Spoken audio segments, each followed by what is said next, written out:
where legends never die. Video games, movies, sports on the line. Your favorites carved in stone divine. It's all about your top four, nothing more. Rushmore Show kicking down the door. Ranking the icons, the greats we adore. It's all about your top four, nothing more.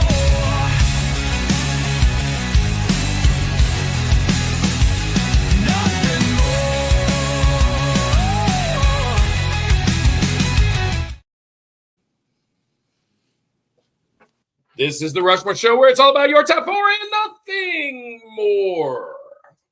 Well, Andy, it is Thursday night. It is a time for another Rushmore. We have two more in the nostalgia series, and then we're kicking off our next series, which is sports.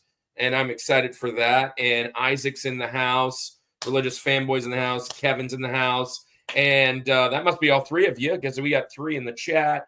And, man, hang out here because we have a great show. We are talking Star Wars tonight, and we are talking your favorite Sith of all time. Is that like a oxymoron? I mean, can you have a favorite Sith? I mean, yeah. Mm-hmm. You just love bad guys, don't you? They're the best Sith. Sith. That's a fun word to say. We're talking about words. Sith. You know, George Lucas and all the Legends gang, this lore goes deep. And we're just kind of like fingernail scratching, Andy, and we bring it on somebody who is in encyclopedia. Like he's in the trenches of the Death Star. You know what I mean? He's down. He's all the way in it. And so we've got a great guest, but hey, nostalgia's been great. We've had some fun things, talking collectibles. We're talking video games. We're talking all this stuff. And as Addict in the house. Man, I am so happy that you're here. Wish we could have had you on with your boys a couple weeks ago, but we'd love to have you on next time they're on NES Addict. So he is, Andy, NES Addict is used to be the Warp Pipe co-host to Russ Lyman before Keith and David. And so, man, great to have you here. I'm going to throw a wrench your way. Don't know how long you're staying, but hey, man, thanks for being here. We're going to talk about Sith tonight, and man, it's going to be fun. So, Andy, what's been going on over in your world real quick before we jump in? As we welcome Prime one in the house. Hey, let me tell you something about Prime. Prime is and Fat Boy in the house. These guys are I got work notes. I'll be hanging them out. Sure. We're gonna throw you a wrench because anybody that we really trust, you get that. Hey, Fat Boy, we got a Fat Boy raid going on. Fat Boy raid. Justin Falzon. Sounds like my Fat Boy friends all a wrench. Darth Falzon. If you just put Darth instead of Justin, he sounds like a Sith. Dude, Justin That's a really Falzon, cool name. Darth Falzon would be very, very cool. So you messing around, you might make my Rushmore tonight. Fafford in the house. Fafford's cool. Fat Boys turned me on to him. What a great little channel that is. Salt Army in the house. Falzon. Oh, you got that name perfect. Cool. And Sup Faf. Yeah, man. So throwing them out to you. Falzon, here you come. Hey, we got 16 in the chat. We got to start this thing. We got to get going. Let's do this thing. I'm throwing it out. So let's do this before everybody goes. We're talking Star Wars. We're talking Sith tonight. We got our buddy, the General. Yeah, save some time. Go to the General. Anyways, we're bringing on General Kenobi. It is top 4 Sith of all time. Let's get it. Andy, I got it. I got it pulled up if you need it. Perfect. I got you. Yeah, here we go. Top 4 Sith.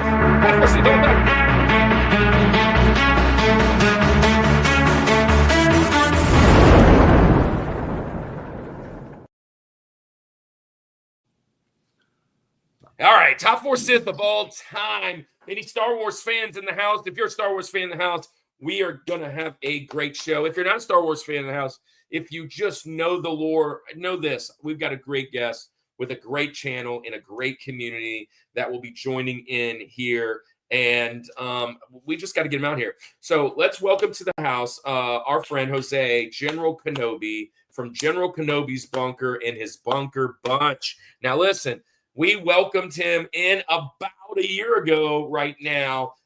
He's a big part of the Rebel Scum con community. He's a big part of the Star Wars creators, especially like the under 50,000 creators. Like there's so many of these guys that are in the Star Wars world that just show up on over at your show. And man, tell everybody if they were to show up at General Kenobi's Bunker, what would they find? Who would they meet? And dude, why Star Wars, man? Why Star Wars? Sure thing. Well, first of all, thank you so much for having me again. I really, really appreciate it. And yeah, it's been over a year, man. It's kind of nuts how time flies. But yes, so as previously mentioned, my name is Jose, better known in this space as General Kenobi. Hello there. And yes, so my channel is General Kenobi's Bunker. If you like Star Wars, which I think you can tell that I kind of do, then if you like toys, which again, hint, hint, I think you'll find my channel, entertaining. We like to do toy hunting. We like to go a lot of conventions, especially this year, man. This year, it feels like it's been just insane. We'll talk a little bit about that. But yes, so it's funny that you ask why Star Wars, because believe it or not many people have actually asked me that. And during the previously mentioned Rebels Comic-Con, which happened in Frisco, Texas, at the beginning of the month, great show, by the way. It's purely Star Wars convention. It's awesome. It's like a mini Star Wars celebration. Another fellow content creator interviewed me, which I was like, "Why me, dude?" But anyway, and he asked basically that, right? Why Star Wars? Like, what does Star Wars mean to you, or why would you gravitate towards Star Wars, right? And the best answer I can give you is that Star Wars came into my life when I was in a bit of a crossroads, right? I was young. I was very young. And it was kind of those formative years where you don't really know who you are or who you kind of want to be. And of course, a lot of people gravitate towards, music, art, etc. But some people also gravitate towards not so great things, right? A little bit more, we could call it a little bit more disruptive or even destructive paths. Mm-hmm. And I was kind of at that, nexus, right, in my life where I'm like, I don't really know what I'm doing here, or even where I want to be. And so around that time is actually when well, the special editions had just came out. So I'm dating myself, okay? Special editions just came out. I really liked them, but it wasn't like that, like that big connection, to me, because I understood that they were older movies. So I didn't get that like wow factor of seeing them, for the first time, etc. But then episode 1 was about to come out, and that really grabbed my attention and my imagination, right? And say what you will about episode 1, I still love that movie because, like I said, it was my gateway. It was my my first like real encounter with Star Wars, and I fell in love with it. And then of course there's the lore of the original trilogy, and then the promise of new movies right after that, episodes 2 and 3, etc. So I was hooked, man. I was hooked. With episode 1. I was still kind of buying toys for the sake of them being toys back then. But as I started growing a little bit older, that's kind of what also grabbed me to become a collector, really. I mean, as you can see. So yeah, man, basically the short version of that is Star Wars came into my life when I kind of needed to latch onto something positive, right? And that's what it was for me. It was Star Wars. Hey, I love that. I love that a lot. Sports was kind of that for me. There you go. And video games were that for me. And I latched towards those things. I do love the Star Wars, just the world building. And you mentioned one. Hey, I just did need to shout out a couple people. Hello, Red Show. Haven't got to say hello to you. Welcome Hey, in. hey. Hello, PCG. Welcome in. Episode 1 was good. I will say this. I am and Kenobi. I've watched your show.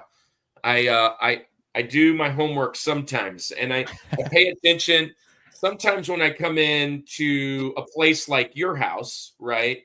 It is a little overwhelming because of all of the knowledge in Star Wars of all your guests and Sure. even chat.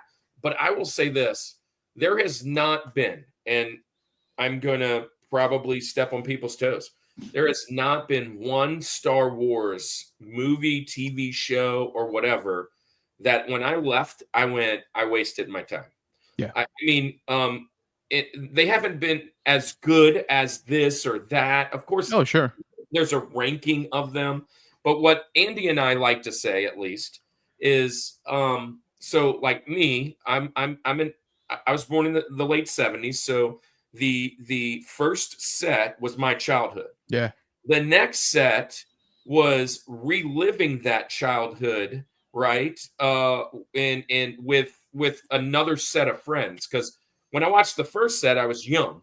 Yeah. When I watched the second set, I was like almost 20 something. I was in the military at that time. Actually, I just got out of the Air Force, which is over there in Texas by you, man. Yep. And I remember going to the theater with my friends to see it and seeing it with new eyes, with new friends. I was like, oh, this is cool. I get to hang out. But then the new set came, this last set that kind of Disney, destroyed. And I'll tell you this, if you ask my son, it's his favorite. Yeah. Because it's hard for him to watch the original. Oh, yeah. Because of the way it's filmed. It's just not in his whatever. And although we as purists would look back and be like, gosh, I can't believe they did Luke that way. I can't believe they For me, my son would say, man, that was the way it was supposed to be. Yep. And I just love spending, like I wasn't a Pokemon guy. Bryce is in the house, member for 2 months. Yo, what up, Bryce? And Bryce, since you're here, we're going to share your video later, man. We'll share your video later coming up. But here's the deal. If you didn't love it, cool. But, like Pokemon, I didn't love it as a kid.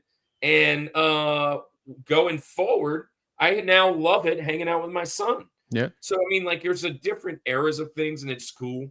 But Oh, yeah, Star Wars, absolutely. like sometimes I get overwhelmed listening to your friends. They come in and they're like, dude, I got this and that. I'm like, I never Yeah. even heard of that piece, but that looks awesome, Yeah. No, So- yeah, absolutely. And I like to tell everybody, I like to remind everybody, every once in a while, guys, basically every piece of Star Wars is somebody's first Star Wars, So be nice, be gentle. We all got our opinions. That's fine. But that doesn't mean that your love for Star Wars is better, right, than anybody else's. To your point, our younger generations, they grew up with the sequel trilogy, right? Yeah. That's what they know. That was what impacted them. That's what made them fall in love with Star Wars, right? And to me, that's a good thing, right? Again, And then I think you were on for Jedi, and Yeah. I brought up Rey. Yeah. And Rey, I put Rey on my list, I think as an honorable mention. right. But the thing is, Rey, it's just so pivotal. What's up, Ezra Carr? Welcome. In. Thank you for being here. We're just chatting up top 4 Sith, and we're starting here in about a minute. So I brought her up, and some people were like, "Are you kidding me?" And I'm like, you know what? I don't care about that, but I will say it was really awesome to bring my daughter, who would have never probably watched it without Exactly. Rey. Yeah. Without Rey, and maybe it was the pandering or whatever, but I was sure happy to hang out with her and watch and spend my time. So welcome in, Ezra. Hey, let's get this thing going. Go. Top 4 Sith tonight. So this is how we do it here. If you're in the chat, drop your top 4 Sith. I'm a Star Wars fan, and I saw this live stream, so I joined it. Well, Ezra, cool. You're in for a real treat. We have General Kenobi here. He has a great channel. Speaking of that, Kenobi, you're welcome to drop your channel anytime. Thank And you. anybody with a wrench, you're welcome to drop your chat and channel anytime so people can come and visit. That's how our community works. And there you go. So top 4. So before you get started, so you're going to go first, Kenobi. Yeah. When you were putting your list together, tell us kind of what you were thinking, because we always say this: your list really matters on how you grew up, and especially in this. So for me, my lore is the original 3, right? As much as I love all the stuff and the Clone Wars, the Rebel, and all that stuff, all the cartoons and all the movies in between, and even a few of the comic books I had as a kid, my main focus is there. For you, your pool is a little different. So explain what you were thinking, maybe what you were looking in for what your 4 favorite would be, and then you're going to start us off. Rosie is number 4. You're going to kick this thing going. Yeah.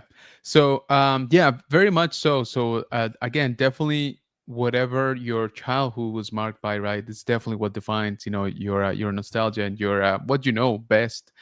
It's a little bit tough for me because I was kind of in the middle where I grew up with what is now called Legends, right? And then and the new Disney era from 13 years ago that started. So it's a little bit hard for me to differentiate still, right? Which stories are official and which ones are not anymore. So that to me is a little bit tough. I grew up with the prequels more than anything, and like you mentioned, a lot of the animated shows, like Clone Wars, like Rebels, and yeah, there you go. Knew somebody would do that today. Yeah, absolutely. And so so it is, it's a lot more characters introduced, and it is a lot of I don't know if debate is the right word, but there is a distinction, right, being made very clearly now between Disney era characters, which are now canon, right, and those outside of that, which are, again, to some of us that grew up with the comic books and with the novels and things like that, they're still very near and dear to our heart. Hey, so 1 second, not to interrupt, but No. Falzon's new here, so I just want to shout out to him. First off, Falzon, that is a really cool logo you got there, your picture. But I just want to shout this out. So top 4 does not mean best 4. Yeah. Okay, so there is probably a best 4, and if we had a best, so the reason we don't do best 4 show Kenobi is because our show would be really boring, right? Right. If you ever did a best 4 show in something, almost we're going to match the top 3 in everything we say, and Right. then we might have one varying, right? So this is your top 4. So what you grew up with, who looked the best, who had the coolest music, who had the coolest saber, I mean, whatever, who has the best backstory, whatever makes it your top 4 favorite. And like you said, you talked a lot of Legends.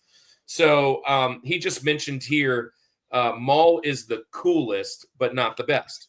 Yeah. And you're so right, but it might be on somebody else's mountain because he is such a cool guy. Oh, absolutely. And then he's like celebrity Sith. Yeah. Number 4, Darth Malik. Number 3, Nice. Darth Tyrannus, Maul, and Vader. PCG, Very by nice. the way, is a legally blind Christian pastor video gamer who does a channel to play games to show that you can do them legally blind, and kind of visits them to see if they're safe for Christians to kind of watch and play. So awesome. Sorry, Falzon, you got hit with a commercial. That's all this crazy, Nick. Also, Kirk, please remind everyone not to curse. Yeah, I mean, this isn't a Falzon, that's not a Christian channel, but it's not a Christian channel, and we do have kids every once in a while, so we'd appreciate if you didn't do that. But thanks for being here, for real. So you're up. So who's your number 4? You kind of dropped where you would go with that. So what is it?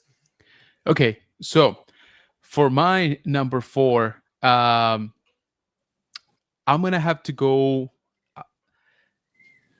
I don't want to say predictable, but it is a little bit predictable. Okay. For my number 4, I am going to go with the Emperor. Okay, Darth Sidious. Sidious, Palpatine.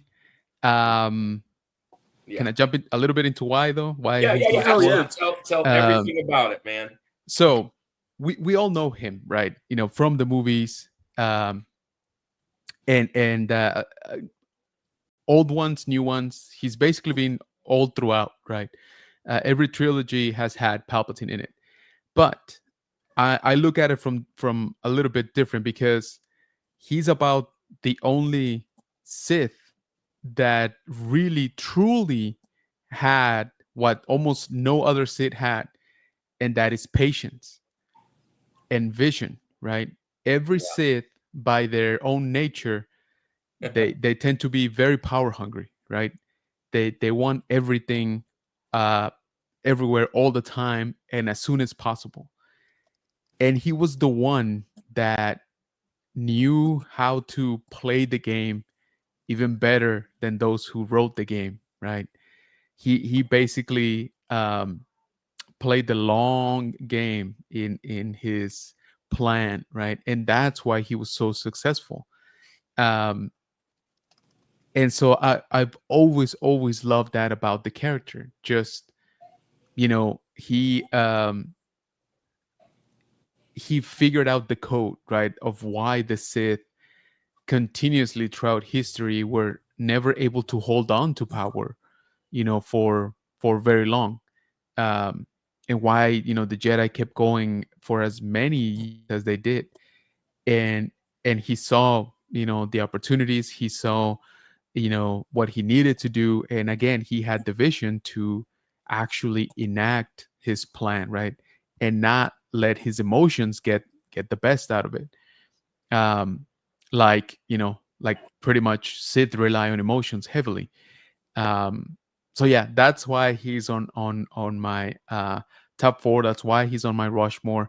um I know that to some people that might seem like a little bit boring, but again, to me, out of the out of the movie characters, right, that are Sith lords, I think he's kind of the, like I said, kind of the smartest one, like by far. Yeah, this is a fantastic, fantastic, fantastic pick. And also Bryce JW coming through. Yeah, clutch. thanks, Really man. appreciate this. Bryce JW coming through now. What, 5, 6, 7, 8 memberships? Thanks, man. You don't have to do that, and you're one of our favorite members. So thanks for being here. Yeah, Awesome. Thank you, dude. man. Sidious, Palpatine. You know, the whole. I So I remember as a kid, right, in the originals, I was like, man, I hate that guy. that shows me how much you you played a good character, I guess, if you will, like Yeah. a good bad guy. I remember even having the action figure. It made me mad. He was in a robe, and the robe split in half. Oh yeah, with his I legs. was like, look at these big fat legs. I hate this guy. He's so stupid. Yeah. Rebel War Pig in the house. Bryce just gifted up a sub membership to you there, Lance. Lance was on the show last week. Anyways, Sidious was really cool. And then in the original 3, I love the development of him. And there's a lot of things that, if you're not really paying attention, that he really drops some really like in-depth bombs about what's going on in the world of Star Wars in those first couple shows, those first couple movies. And then obviously you think he's gone the whole time, and spoiler alert if you haven't been there, right? He shows up again at the end, and it made some people mad. Yeah. Look, because of the whole director squabble and dropping of the ball, there had to be some cleanup. Yeah. Cleanup on aisle 3. And so they just figured that might be the best way to kind of figure that thing out. Yeah. And it wasn't the big surprise everybody wanted, but it was a big surprise. Yeah. And Yeah. so I really liked it, how they kind of put a little bow on it at the end there. I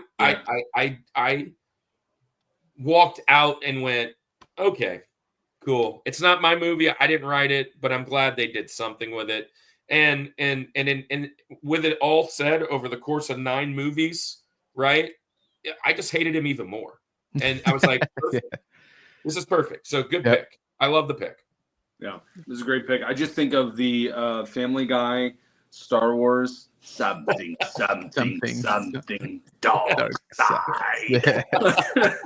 Dude, those are so underrated. Like, they're so good. I was watching them the other day. I'm like, how did they get away with this? Like, oh my Lord, like some of the stuff is. We talked about it a couple weeks ago. I don't remember when it got brought up. Godfather got brought up, and I think it was just in passing. And I immediately, when I think of Godfather, I think of the scene when their whole family is in the trash compactor. And they said, well, while we're all about to die, I want to let you know. Yeah. I didn't like Godfather. Didn't like the You didn't like Godfather. What do you mean? It insists upon itself. Yeah. It insists. And he just Yeah. Family Yeah, Guy's dude. genius. Oh, anyway, man. no, this is a great pick. This is a great pick for sure. For sure. I mean, Well, Ezra just said he joined the Discord. Thanks for coming in there. I will share with you, Ezra, we don't always do Star Wars stuff. We do movies, video games, TV, food, sports, music, nostalgia, and music. Did I say that one? Music. You didn't say music. Anyways, but in our Discord, we need some help. And honestly, I really, our Discord is just kind of an advertisement for this show every week, but I'd love to have it more. We both are pastors, if you will, and we have a lot of kind of picking up in the Discord of some friends that are spiritually inclined, if you will. And if you're ever looking for like somewhere to chat or a place for prayer, you can definitely reach out there if I'm being honest. So right now we're in the world of nostalgia. We have one more week. Like next week, we're doing retro TV dads, and then we're going into sports for 2 months, then food for 2 months. And then we start back over in the beginning of the year with video games, music, movies and TV, back to nostalgia. We do 2 months each. So if you're here on this show, don't think that you're showing up next week and we're doing Jedi. We've already done that one last year with him. And then, but we will have some more Star Wars shows. We've done that. This is our 3rd one. And I mean, if you count sequels, if you count trilogies, or not trilogies, but what do you call it? And we've done there it is, all in for Argentina. Nice. If you talk about certain legacies of different movies or whatever, we've covered Star Wars quite a bit and different other things. So welcome in. Thanks for being here. Oh, by the way, this is for all our new friends. I can't believe we hadn't done this yet. We're so interested in hanging out with you, General Kenobi. This is all for our friends that joined in. Welcome to the Summit Squad.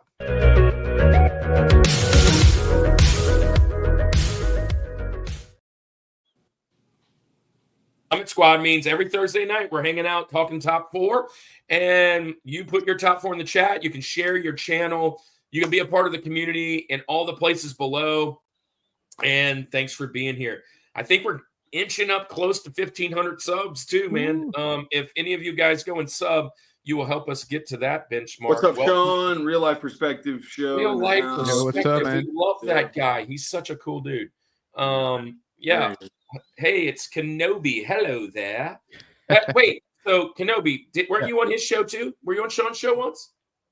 Yes, it's been a while, I think. But yes, I think that's how I met you, was because of Sean. Yeah, I was Or gonna I found say, and also I've met Sean last year. He's in Texas. Yeah, he's in Texas. I saw him last year for, remind me, Sean, was that SpaceCon or Superhero Comic Con? It was one of those, one of our bigger shows here in San Antonio. And then I saw him in January, I want to say, for there's a great toy show that happens kind of near here to San Antonio. It's not in San Antonio. And I think I'm pretty sure I saw him there again. Superhero, yeah, there you go. Nice. All right. Well, I'm glad that you guys, I mean, it's awesome that you guys are connected, because I don't even know how the world can handle all of that awesomeness in one setting. But that's, I guess it's good you're in Texas, right? Right? Yeah. All right. Kirk, It's my let's turn, right? move to you. Kirk, you are up now for your I think criteria, it's and my then turn. your So let's do Logies. criteria. I kind of mentioned my criteria already. So born in 78. So a lot of my criteria is 80s, early stuff. What guys do I think are just really, BA, if you will, just really like, I don't want to meet these guys in a dark alley of the Death Star at all. Like, just super cool with their powers, super cool with their lore. And honestly, what I really love about a good bad guy, especially in science fiction, is their look and how they look. That is a big deal for me, I think, in the Sith side of things, more so than the Jedi. Jedi, most of them look kind of boring. I mean, let's be honest. They wear a robe. What color saber do you have? But the Sith, on the other hand, the masks and the face, the horns, the different kind of sabers, those all make a big deal. And I'm going to start off kind of one that's kind of off topic. Mainly, most of my focus is obviously what I said, but this one kind of goes off in a different little tangent, if you will. Darth Nihilus, it does look wicked. We actually interviewed Darth Nihilus in the last, Lance, you were there. Did you see him at the last convention we were at? And so anyways, this guy made his debut in 2003 in Knights of the Old Republic, the video game. But I'm going with just one of the coolest backstories, one of the coolest looking characters. I'm going with Revan. And Darth Revan, who, if you guys know anything about him, I love the video games. This is just one of my favorite sets of video games. Both Andy and I have a Star Wars video game going behind us. Yeah, I saw it. I got PlayStation. This is Phantom Menace. And I think, Andy, you are rocking Shadows of the Empire. Shadows of the Empire. Yeah, so this is in Knights of the Old Republic, which it wasn't necessarily lore and all that then, from what I understand. But, man, Revan's been in all kinds of stuff since then, right? So I've got him right here. I pulled up a little list. They got him in Knights of the Old Republic 2003, Part 2, The Sith Lords, The Old Republic MMO. He's also got a novel, Star Wars Revan, 2011. He's not fully canon, obviously, because of, the whole thing. But he was kind of acknowledged in the last movie a little bit by some of the troopers. And so so they named it the Revan Legion, which is just really cool, kind of like nod, just like, yeah, we see you. But anyways, cool character. The mask or the like facial helmet is awesome. The two blade, but he was really, his cool story was started Sith during like the Mandalorian Wars and all of that stuff, and then just really went on a tangent, thought he was going to save the world, kind of a la Anakin type thing, like, I'm mad at everything, I'm going to help save the world, join these bad guys, not knowing what I'm doing. And then the Jedi kind of helped him come back, and then obviously he goes on to fight, who was it? Malik? I think it was Malik. Yeah. Or whatever, or Malgus. No, Malik. And I always mix those guys. But I'm not real deep in the lore. This is probably about as deep as I can get, because I love this video game. And I love this guy being so cool, going back and forth. He was kind of Anakin before Anakin, right? Yeah. And this is just a really cool character for me. So Darth Revan is going to be like number 4. Rolling. So this is a guy, and I'll share it when I get to mine, that see him on all the lists and everything, but I don't have the deep knowledge of Star Wars like my friends do today. But pretty cool. I did see that There's rumors of Keanu Reeves playing him in something. That's what you see on everything when you see Darth Revan. So that Also- I mean, it would be I'd love to cool, see like Keanu John in the Wick. Star Wars. Like if you made John Wick into a Sith. I mean, Yeah. that would be pretty cool. Also, in Clone Wars, there's a little arc when Anakin, Obi-Wan, and Ahsoka, they meet. The people call them the Morty's gods, right? They're basically the embodiment of the Force. So there's the father, which represents the balance. There's the son, which is the dark side, and then there's the daughter, which is the light side, right? Within that whole arc, Anakin has a vision of him actually going to the dark side, right? And in a deleted scene that didn't make it to the show, he actually sees past Siths, and one of them is Revan. So out there's a little unfinished animation of that, right? That that the show was putting together for the episode. It ended up being cut. So, but that would have made Revan basically canon, So, back then. I remember when Acolyte first started, like Yeah. they were trying to figure out, okay, who is going to be the big baddie and who are we Right. going to shock them with? And some of the guys we mentioned today are kind of in that same world. And I Yeah. remember them going, are we actually going to ride this wave into a Revan arc? Right. And then it didn't do as well as people wanted. And then, so now it's like, I don't know if we get anything else from this, but like, I remember that one being kind of be the cool thing. It's like, will we finally see this happen? Yeah. And so, Yeah. People, trust me, people have been asking for it for years now. Like, I don't know that there's one video game character that fans want to be brought into canon more than him, to be well, honest. there's probably one other that I know of that I didn't play that game so Mhm. much. I did, but there's probably one more, and he might be mentioned somewhere today as well. But I know he's really bad to the bone too. So, but yeah, Revan is probably the most. And when we did characters, Andy, I believe this was Thomas's George #1, which I said Thomas went deep diving. I think this was Thomas's #1 back then, if I remember correctly. Nice. So, what are your guys' thoughts on the Acolyte? So, I know Kenobi has dropped multiple things. If you want to see what Kenobi's thoughts are, I recommend going over to General Kenobi's bunker. He can share some stuff, but I know he's got video after video after video. He like followed every episode and then had a follow up afterwards. I'll just say this: I loved. I won't say I loved the show, but I enjoyed the journey for what little it was. I really wish we could see more, even though they felt like it didn't do well enough, because I think they could take what they've already started and make something really good because of the characters that are in that time frame that we need to see. Right. So I think that was one of the big things. Nobody really knew anybody in there. They were like, who are all these people? Is it witches? Oh my goodness, what are we doing? But I was fine with it. I enjoyed it quite a bit. I actually did.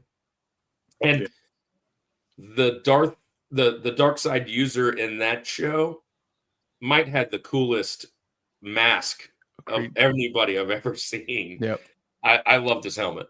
Yeah, I saw. So the actor Manny Jacinto, he was in Japan for Star Wars Celebration, and while he was on stage, somebody handed him the helmet. Right, like somebody had his helmet, and he's like, "Oh my lord!" He's like, "I haven't worn this in like 2 years, right?" Because I mean, the show was filmed a long time ago, right? It came out last year, but it was filmed 2 or 3 years ago. And he's like, I don't even know if I fit. And so he tried it on, and the crowd went nuts. Like they lost it. Everybody was like, "We need you back," and everything. Yeah. Hello there, Declan. Welcome in. Hey. But yeah, I agree. There was definitely good elements to it. Now, was it all good? No. But in my book, it wasn't all bad either. So yeah. I think honestly, the main dark side user was my favorite. Yeah. And some of the things that he implemented. There were some new moves, if you will, some new uses of the Force and whatever. there was a twist with the main characters a little bit that kind of I think might have fell a little flat. Yeah. And then the light side users, they didn't do them a whole lot of justice. Although in the beginning, first episode or two, I was like, man, these guys are sweet. I mean, look at this guy.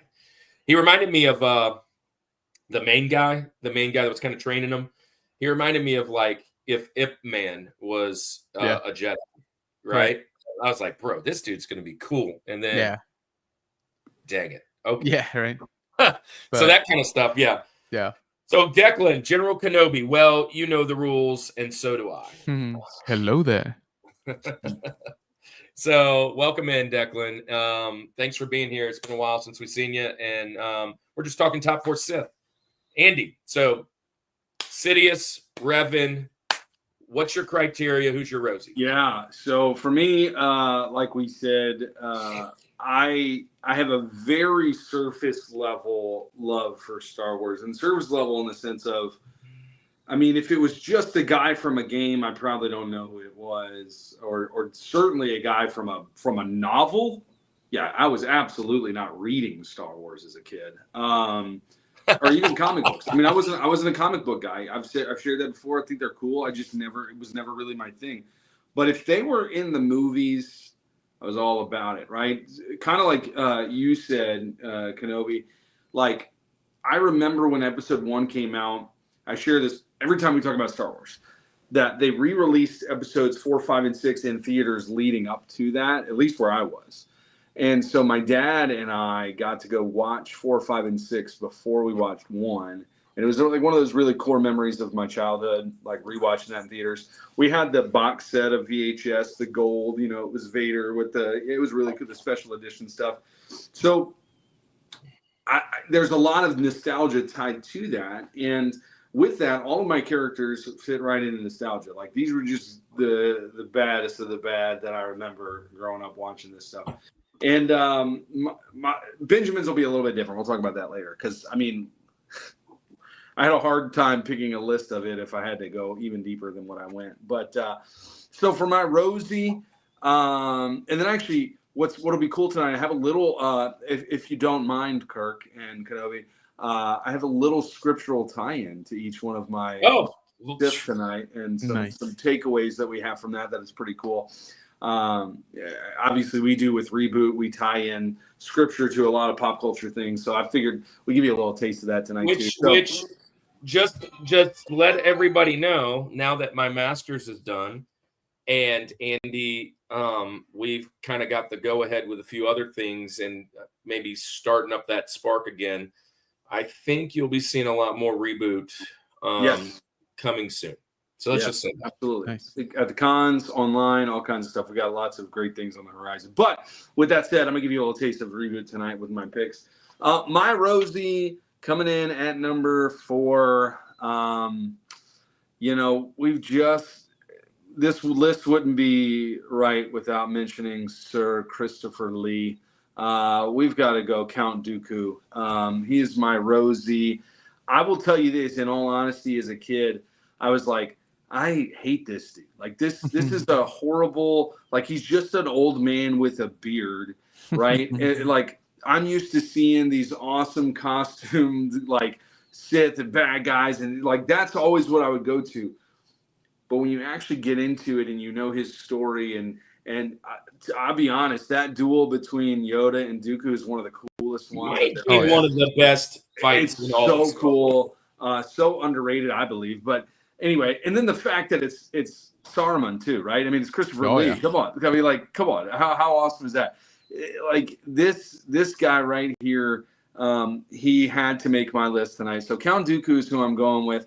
But what's interesting about Dooku's story is there's kind of this mix in his story of, like, he had some good intentions early on, but he let pride and his ego really get in the way, which a lot of these guys, that's the problem. And it's not even just characters in Star Wars, right? It's just humanity has this issue, right? He sees all this. So Proverbs 16:18 says that pride goes before destruction, a haughty spirit before a fall. And then Proverbs 3:7 Do not be wise in your own eyes. Fear the Lord and shun evil. That's his story, right? Is that instead of seeking truth and doing it the right way, he sought his own wisdom, and his pride was built up and everything. And then that's where we see where he becomes this.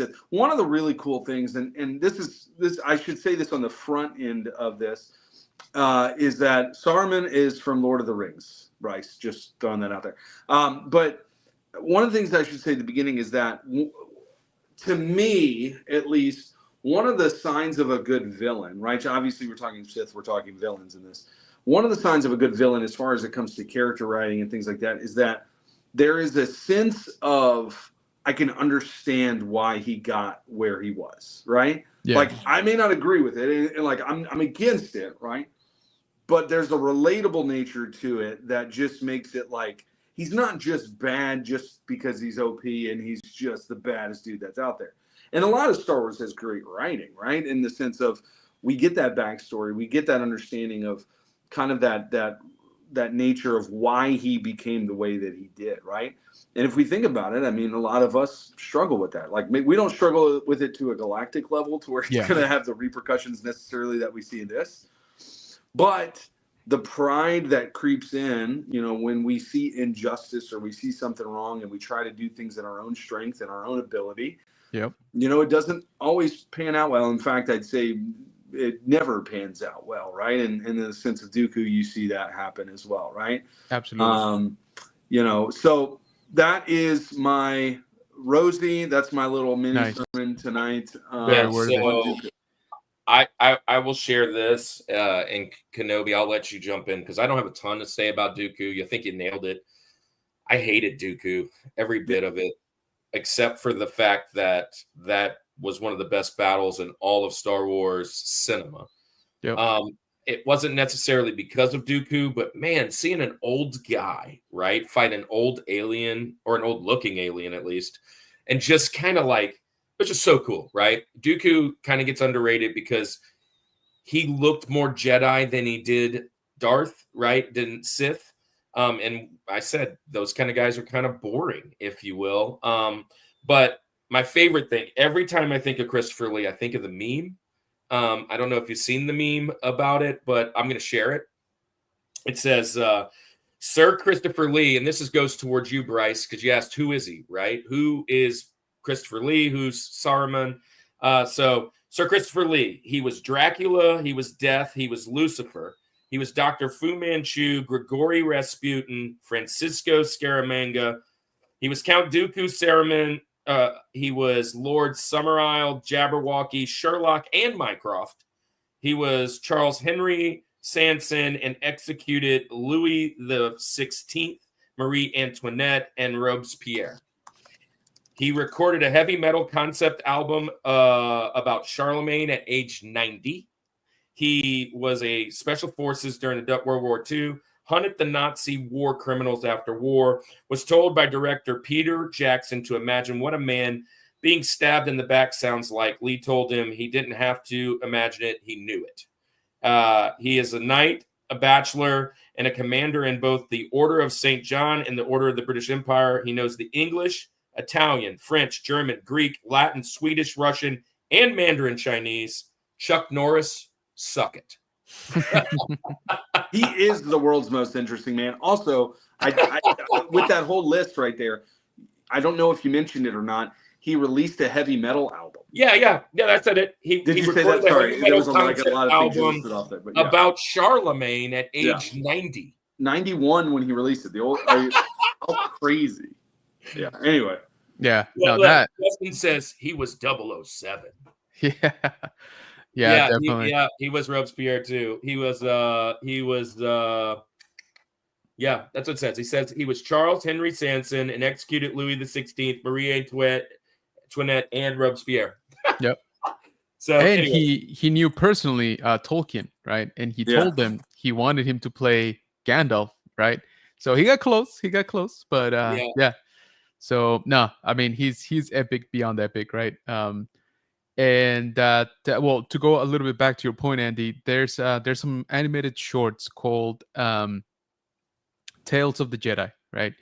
Yeah. And a little arc of those are about Dooku, and so each one is about 10 minutes. So you get about half an hour of Dooku's little bit of a backstory, and you see him kind of go through some experiences when he was a Jedi, right?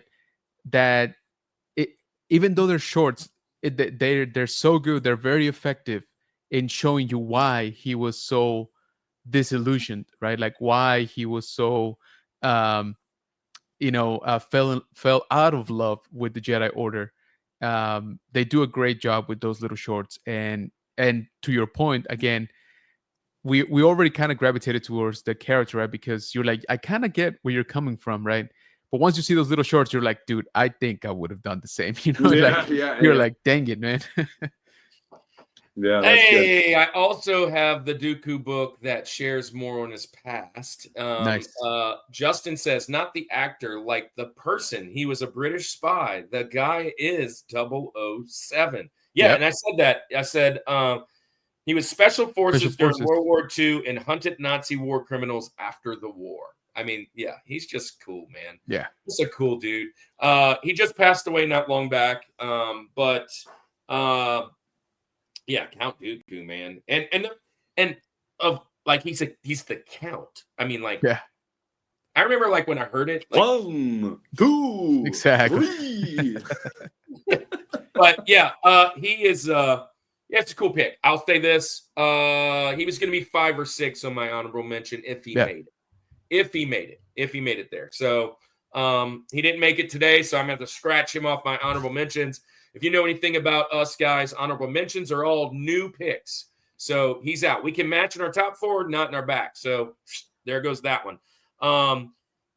He had an occult library too. I've got a question. Do you guys use Letterboxd to review films? I've never have. Have you ever, Kenobi? No, and I've been hearing about it a little bit more now because it seems like a lot of actors are going on Letterboxd and reviewing movies, not necessarily their movies, right? Just movies in general. But it seems to be kind of a big thing now, where famous Hollywood actors will leave their reviews on the newest movies and stuff like that. So, but me personally, no. Point. Count Dooku had a great elder master Sith appearance. Yeah. His calm, older look gave him creepy presence of experience. Bryce says the Muppets really took the L on not hiring Andy, especially after his. Come on, There you go. Jim from the grave. Yeah, I feel like we're complimenting and mentioning the Emperor for his poise, and now Dooku had that too. It's menacing. I mean, let's be honest.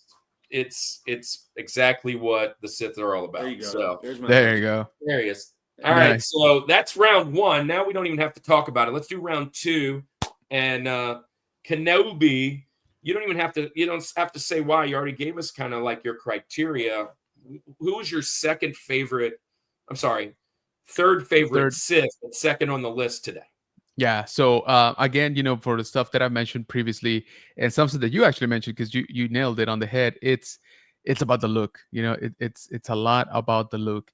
And so me being young and impressionable when episode 1 came out, and seeing those double doors open and just that hooded figure looking up at you with the red tattoos and those red Sith eyes. Yeah, I gotta give it to Darth Maul. Darth Maul, initially visually, right, he was so striking. He was very different from Darth Vader, right, which is the bad guy that we knew before. He moved fast. He took on 2 Jedi at the same time. He had the double-bladed lightsaber. Like, he was night and day in comparison, right? But there was still that menacing presence, but a little more like, I always think of Darth Vader being like a little bit more polished nightmare, if that makes any sense. Darth Maul was kind of like that raw, bit more primal, look to him that you're like, dude, I don't necessarily need to pinpoint why I'm afraid of you because you got the whole thing going on. And now years later, I feel that they've been adding so much story to the character that it just keeps elevating, his status in my book, of course.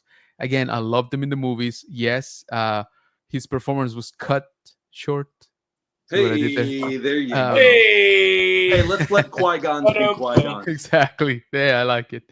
But we've gotten a lot more backstory. We've gotten a lot more stories. We are literally about to get a new show, centered around Darth Maul. So that just goes to show how much more that the character can offer. So he's gonna be my number 3. Don't worry, guys. I'm not gonna go that boring for my hey, 2. I will say this. Ray Park is probably the most talented martial artist out of all these guys for sure. He also played Toad in X. Yeah, he Yeah, did. he's also There you Toad go. in X-Men. And Snake Eyes. Yeah. And Snake Eyes. Yeah, love Ray Park. That's a pretty cool character. Maul's awesome. If you go to our Instagram, guys, I always kind of give a little teaser either in the music or the picture. Well, our picture was like all the main cinematic Sith, but the sound was definitely Duel of Fates. So Yeah. Also, Duel of Fates might be my favorite Star Wars song, and there's a lot to pick from. There's a lot, exactly, but it just hits so good. So, yeah, you're a toy guy, General Kenobi. Yeah. You probably have this, but I just want to show it off because this was a prop that I had for tonight. Anatomically correct Darth Maul. He's the topper for the. He's the topper cups, for the but cups. he's definitely anatomically correct because there he goes. He's cut right now. This was this was picked up at a con. It was only for nostalgia purposes. So cool. Yeah. These were the coolest things, dude. People forget like all of those brands coming together, because that was like Pizza Hut, KFC, Taco Bell. Yeah. I mean, coming apart. After, but yes, dude, yeah, those are underrated in my book. I still have a few in storage from back then. But yeah, I don't think I've seen toppers as cool as those. Declan's given us a little book here. So it says, it's so funny looking back at some older media like Lego Star Wars, the complete saga, and saw him just be the first boss of the game. And long story short, it's funny how he was originally just a cool-looking Sith Lord, but now he's one of the best and most complex villains in all of Star Wars. Yep. Well, this is, and you correct me if I'm wrong, you know more about this, but this is one of those times I feel the fans of a certain, movie set, if you will, were able to twist the arms of some of the lead people and be like, bro, we want him back. And then they figured out a way to bring him back, and then it led on to being such a great thing. In a different sense, the Sonic fans twisted the arms of the people to redesign Sonic. So I mean, it's there. Thank you. Yeah, exactly right. And I'm very thankful because we were on. What was the last one? Three, yeah. And there's gonna be a fourth one, right? We know already they're working on it. And we kind of said this in a whole nother show, but I feel like the Sonic movies just keep getting better. Dude, yes, I was literally about to say that.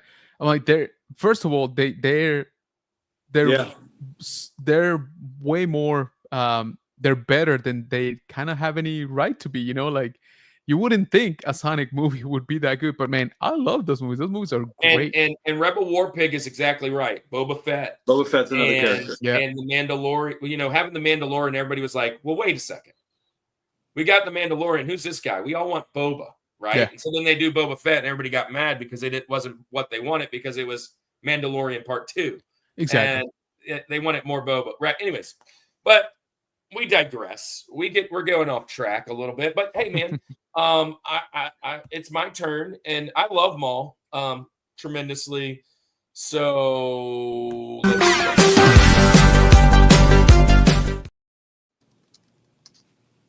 Darth Maul, though, it's actually for Sidious and for Palpatine. And as boring as you brought it on, but as boring as it may be, I can't go far when I look up Sith and not see Sidious everywhere, Palpatine's everywhere.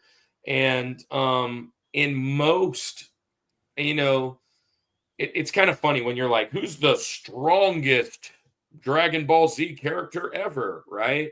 I mean, all it takes is for the guy who wrote it to say this guy went another level, right? Yeah. Like it's all in writing, right? But currently, every list that I can find says this guy is the strongest that's ever been. And that's just crazy because it's like right now in the world of Earth, right? We're living in like one of the strongest ever, right? And we get to see like the little bit of time frame of Star Wars that we got dropped into was having one of the baddest sets of villains and the baddest Jedi. We got that part. Now they're kind of visiting all the other things. Right. This I couldn't have a list without him. I hated his guts. I couldn't stand looking at him. His voice drove me crazy. Completed. Yeah, and it's just like, and then seeing him like, with Mace Windu and some other things that just happened, I'm like, gosh, somebody get rid of this guy and let obviously someone else take the lead. But he was the puppet master the whole time. I was hoping Snoke was something better, and then we find out it's him. And then, again, we already talked about those things, but I couldn't go far without not having Sidious, because without him, this whole thing doesn't even work. It doesn't. Yeah. So I'm gonna go Sidious. Well, let's just do this. Execute Order 66. Right? Yeah, we gotta go Sidious. We gotta go Palpatine. You gotta put him on there. He's the OG baddie of bads. This is where I'm going for my TJ too. So we could just continue this train going. But I do have some scripture for you. You ready for this? This one's interesting. Okay, so Sidious or Palpatine, right? The words that we have to describe him tonight are deception and corruption, right? So he was mastermind of galactic darkness, and he deceived all the Republic, pretending to be the Chancellor while he was actually engineering a war and chaos and all this kind of stuff. So lies, manipulation, E.T. he deceived. Yeah, there you go. Lies, manipulation, corruption, all these types of things. And, when we think about it, we have a real enemy. Whether we're Christian or not, we have a real enemy out there. 2 Corinthians 11:14 says, "For Satan himself masquerades as an angel of light." So Sidious, it really is kind of the same strategy that Satan uses, right? Disguise evil as good, right? He has can I just throw this out there, especially now that we have kind of done Reboot quite a bit. And even if you're not Christian, welcome in. If you need prayer today, let us know. If you don't, you're still welcome here. What's really cool, and you can see it in so many story arcs across cinema, is the whole story of the Bible, good and evil.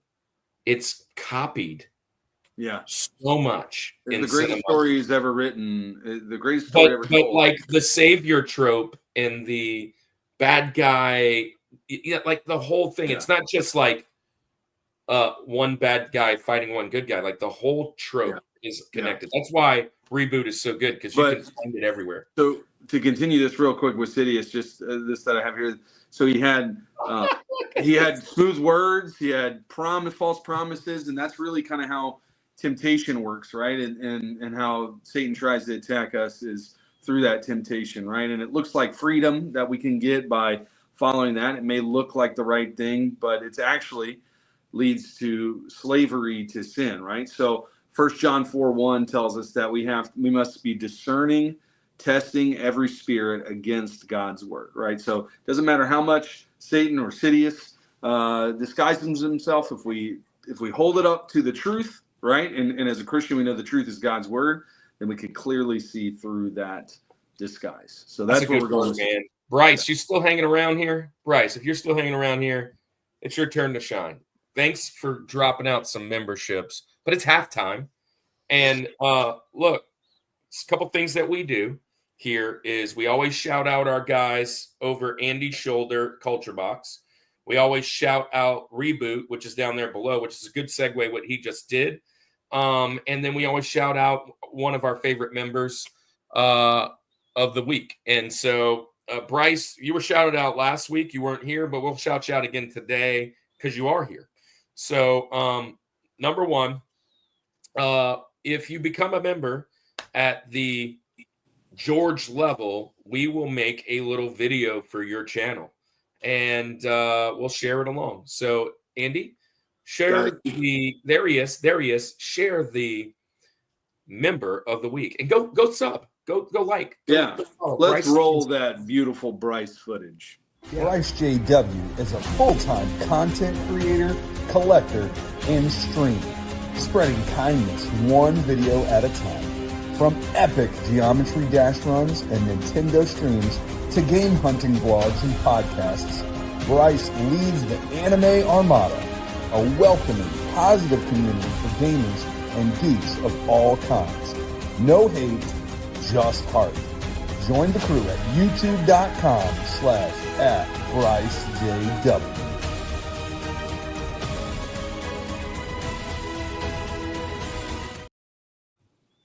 Man, Jay Thompson's in the house. Jay Thompson said he is the most, I am the most powerful Sith Lord there is.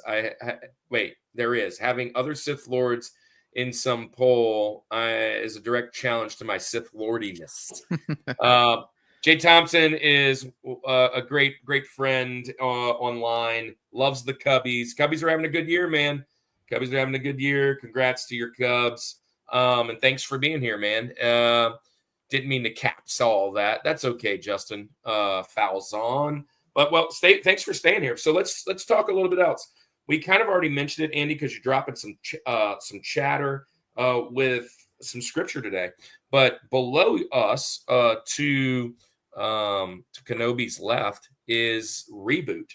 And Reboot is the unconventional ministry that we go to conventions and we actually preach in them, not at them or around them. We actually preach in them as part of the programming. We have about 7 different conventions that we're out at now. That's St. Tammany Collectors Con, Louisiana Retro Con. We've now been invited to do Siege, which is the biggest video game convention in the East Coast. David Bryant was in here earlier. That's Augusta Video Game Expo. We've been invited there. Pelicon, we've been invited there. Cajun Con, we've been invited. We have to finalize those things. We haven't got those finalized yet, but that is, matter of fact, I think Ray Park's going to be at Cajun Literally Con. everyone. It's a family. Everybody in the world's going to be at Cajun Con. If you don't know, if you love horror, tons of people there. If you love wrestling, tons of people there. If you love movies and cartoons, tons of people. I mean, go look up Cajun Con. The guy that's running it is the current voice for Scooby-Doo. He is running it, but go check that out. Everybody go sub Bryce right now. That's amazing. Actually, if you're in the chat right now, you probably have a wrench. Drop your channel. This is a great time to do it. Let's talk about our good friends over at Culture Box, Andy. I was hanging out in Francisco's chat the other night, hanging out in Geek Devotions chat the other night. But we haven't shouted out our good friend Cellcast in a while. I think we should do Cellcast and check them out.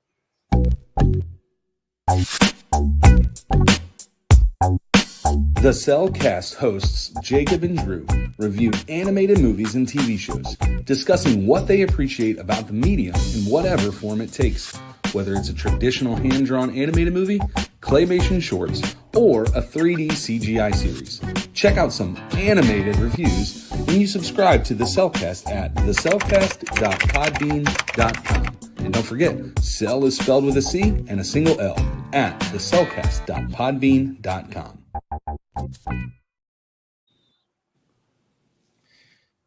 Ezra auto-corrected it to Evan. I'm sorry, Ezra. So, Ezra, thanks for coming in, hanging out.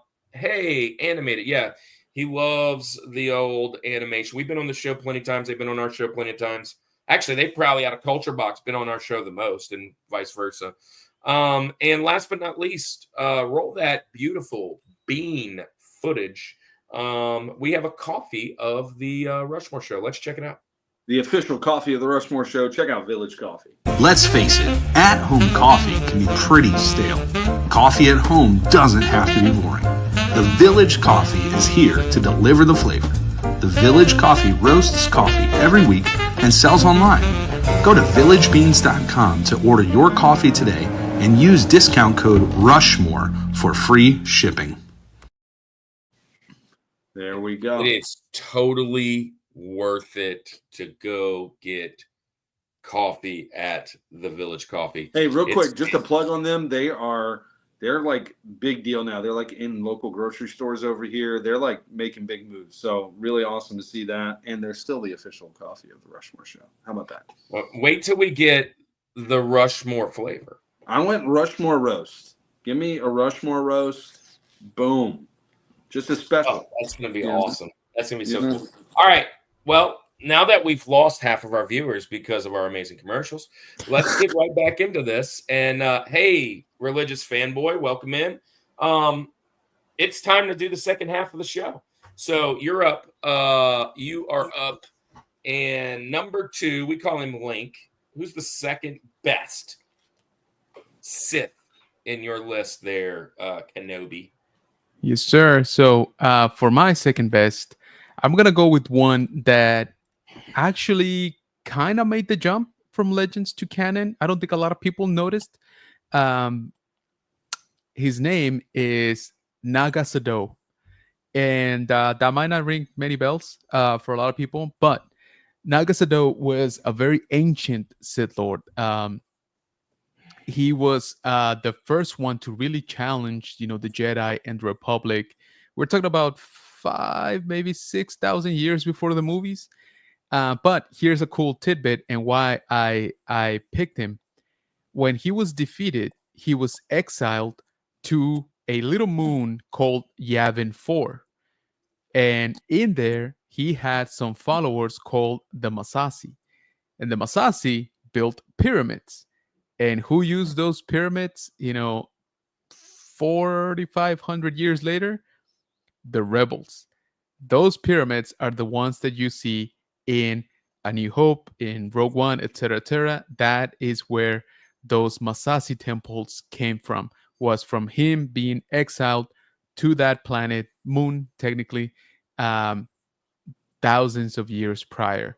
So I've always enjoyed sort of that connection to what we see on screen. And he actually kind of came into canon because in the novel for Rise of Skywalker, the last movie, when Kylo Ren is going into Exegol, into that temple, Sith temple where Palpatine eventually was, one of the big statues is actually of Naga Sadow. It's not mentioned in the movie, but it is mentioned in the novel version of the movie. So that's why I'm saying, like, he kind of did come into canon. So for my exactly. So for my pick is again Naga Sadow. So Declan is like, I think in surprise, like, wait, that's how those pyramids happen? Yeah. So yeah. Well. Just so you guys know, it is official on Wikipedia. There's an option to find Naga Sadow's canon and legends. So there you go. It's official on Wikipedia. You can find If it's on Wikipedia, I'm good. I believe him. Yeah, but no, that's cool. I mean, this is obviously not a guy that I've heard of, but I do know that as soon as you're typing that in or you're telling me that, I typed it in the pyramids and Yavin 4, and I'm like, oh my gosh, you see those when they have the little. They're like checking the speed of the things that are coming by. You see them in there in the background. What I find interesting about Naga Sadow, also in that most powerful, I believe, and I might be off, but I know he was definitely in like the top 8. Of most powerful. One was Sidious, and we haven't mentioned 2, or this is the highest mentions other than Sidious so far. Everybody else, that Revan and Dooku were mentioned they're in the top 30, but way down. This, though, I think he was like 7 or 8. What I find interesting, you mentioned pyramids. He looks like a pharaoh. Like this guy looks the part. Yeah. Like he looks like King Tut. Like he needs a mummy. Pretty much. Right. I don't know much about him. I've seen him specifically. I've seen this picture of like he's very like reddish light tone. Yeah. This picture, I've seen this quite a bit. But yeah, I don't know a ton about him. I'm glad you brought him on. Also, it was filmed in Guatemala. Yeah, these pyramids are Mayan ruins, actual Mayan ruins, and it was filmed in Guatemala for 19 seconds. This says. What? And they went all the way to Guatemala for 19 seconds. Painstakingly. Yeah. Film this. That's a good word. Painstakingly. Oh yeah. It's a good word. This is a great pick. I mean, Lucas is like, hey, can you 3 or 4 people just go down just there go grab I just need 20 seconds tops. I need that that one piece. Yeah, I need to put that rando guy on a tower with what looks like a spear, just in case starships get too close. I knew somebody would mention him today. Yeah. I got no clue if you guys know about the Force Unleashed, but I was a big fan of Star Killer. There's the other video game guy that I hear quite a bit. Yeah. I just saw Sam Whitwer again like 2 weekends ago, right? In Dallas, and he's gonna be here in San Antonio in October as well. Yeah, Star Killer was also mentioned by Thomas. In the character one, but hey, it's my turn, and I don't really know this, Naga Sado, but you will kind of probably know the guy that I'm going to tell you about because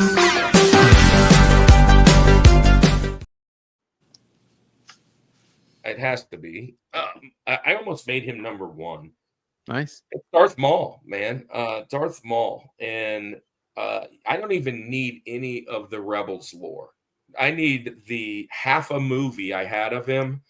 I don't even need Solo, right? And the brief parts that he was like, literally this, like to me, it was peak science fiction. I was on the edge of my seat with guys, those like tattoos, if you will, like the horns, the whole thing. And then when he hit that double blade, I remember being in the theater and the place just erupting. Mm-hmm. And he's fighting 2 guys at the same time on back sides of the blade.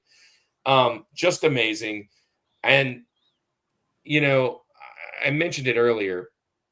When you have such a franchise as this and such a franchise, if you will, so many fans, when you make a mistake in taking out such a cool character in such a short period of time, you bring him back and you find a way, right? Especially in science fiction. And then you can just do that. You can figure that out and whatever, which added another piece of it. And moving on to the Rebel side of things, man, his hatred for Kenobi, honestly, and even his hatred for Palpatine and the whole everything. He hated everybody.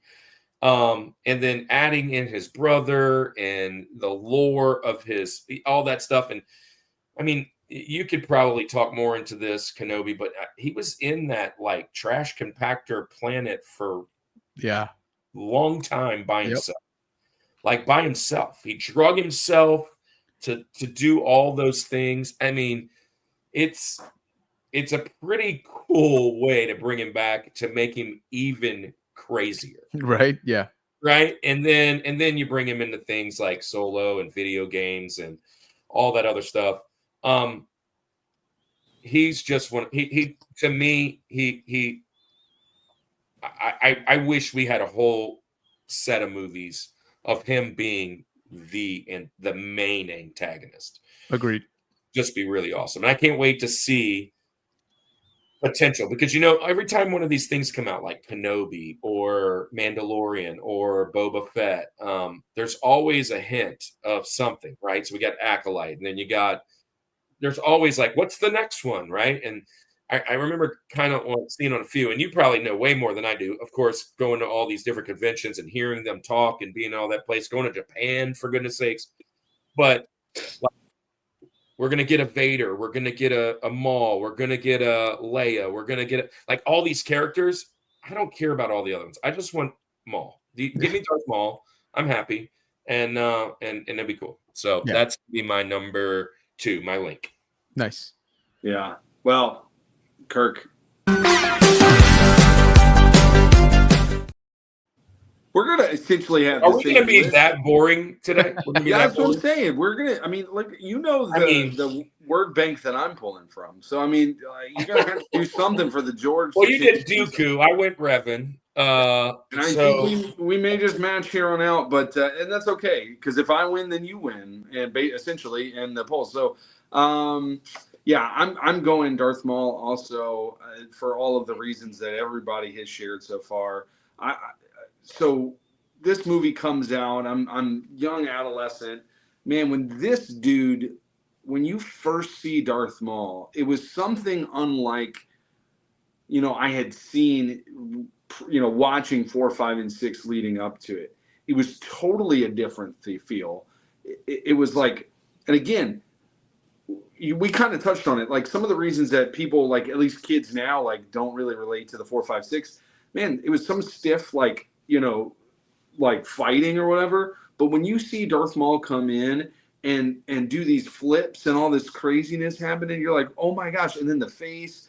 And then, dude, when that double saber comes out, I don't even care. That might be one of the coolest moments in cinematic history. When that double saber just, you're like, what? And you know what's funny? We can do that with sabers now? To that point, you know what's funny at that point? I've rewatched this movie over and over again. That particular scene is really basic filming. Like, it's nothing like special. Like, it didn't like come zoom in. Like, he just had a little bit of a moment, and then he just goes, and you're like, but it's so good. It's so well done. And it's like the camera's not like right on him. It wasn't this like cool panning around, following down. Doesn't have to be. Yeah, exactly. That. He just goes, and everybody's like, you lose your mind in that scene. But also, Duel of the Fates is happening at this time. Like, it is just, look, I love Star Wars Episode 1. I love it. I love it. I love it. Right. In fact, I thought about putting on Episode 1 Pod Racer behind. Nice. But I did Shadows. But this is so good. So let me give you a little mini sermon on Darth Maul. So Kirk, you touched on it. Hatred. Right. I mean, this is bitterness, vengeance, hatred, everything that he was having. Right. He was trained by Sidious, but he was consumed by hatred. And then we know if this is a spoiler alert, guys, this movie came out in the early 2000s. It's been long enough. He was defeated by Obi-Wan, and instead of dying just in peace, he survived, like we had said, and he just fed on vengeance and hatred and all this stuff up to this point. So Hebrews chapter 12, verse 15 says this. It says, see to it that no one fails to obtain the grace of God, that no root of bitterness springs up and causes trouble, and by it many become defiled. So bitterness, vengeance, unforgiveness, hatred, all these things, it's like poison, right? Hey, so Declan says George intended for Maul to be the primary vision of his sequel trilogy. Yeah. But this vengeance and hatred, this is like poison, right? And Maul, as we see it continue, he kind of clings to those wounds, right? He's cut in half, but he clings to that kind of that bitterness and stuff that he refuses forgiveness, obviously, and he eventually then becomes enslaved to hatred. And it's the same thing that happens with us, is that if we're consumed by revenge and unforgiveness, we lack peace, right? And there's God's laid it out in His Word. Forgiveness will bring peace in our life, right? Doesn't mean that what Obi-Wan did to you was right, or you love him for it. You never have to hang out with Obi-Wan again. But if you forgive, you can live a life of peace. So there we go. There's my mini sermon for Darth Maul. That's a good one. All right. Nice. Who's your George Lucas? of this thing? Because This is what do you fitting. call him the George? Who's the George Lucas? Okay, so um, the George Lucas of mine is a story that was one of the first stories that I read outside of the movies. And that basically, opened up the floodgates for me when I realized that there was comic books and there was books, and it wasn't that many back then, but there was already quite a few. Uh, so this character comes from a comic book called Tales of the Jedi, which when I saw the shorts that were released a couple years back and they were the same name, I was like, there's no way they're doing those comic books. They didn't. But, I got excited for like 3 days that I thought was going to be the same.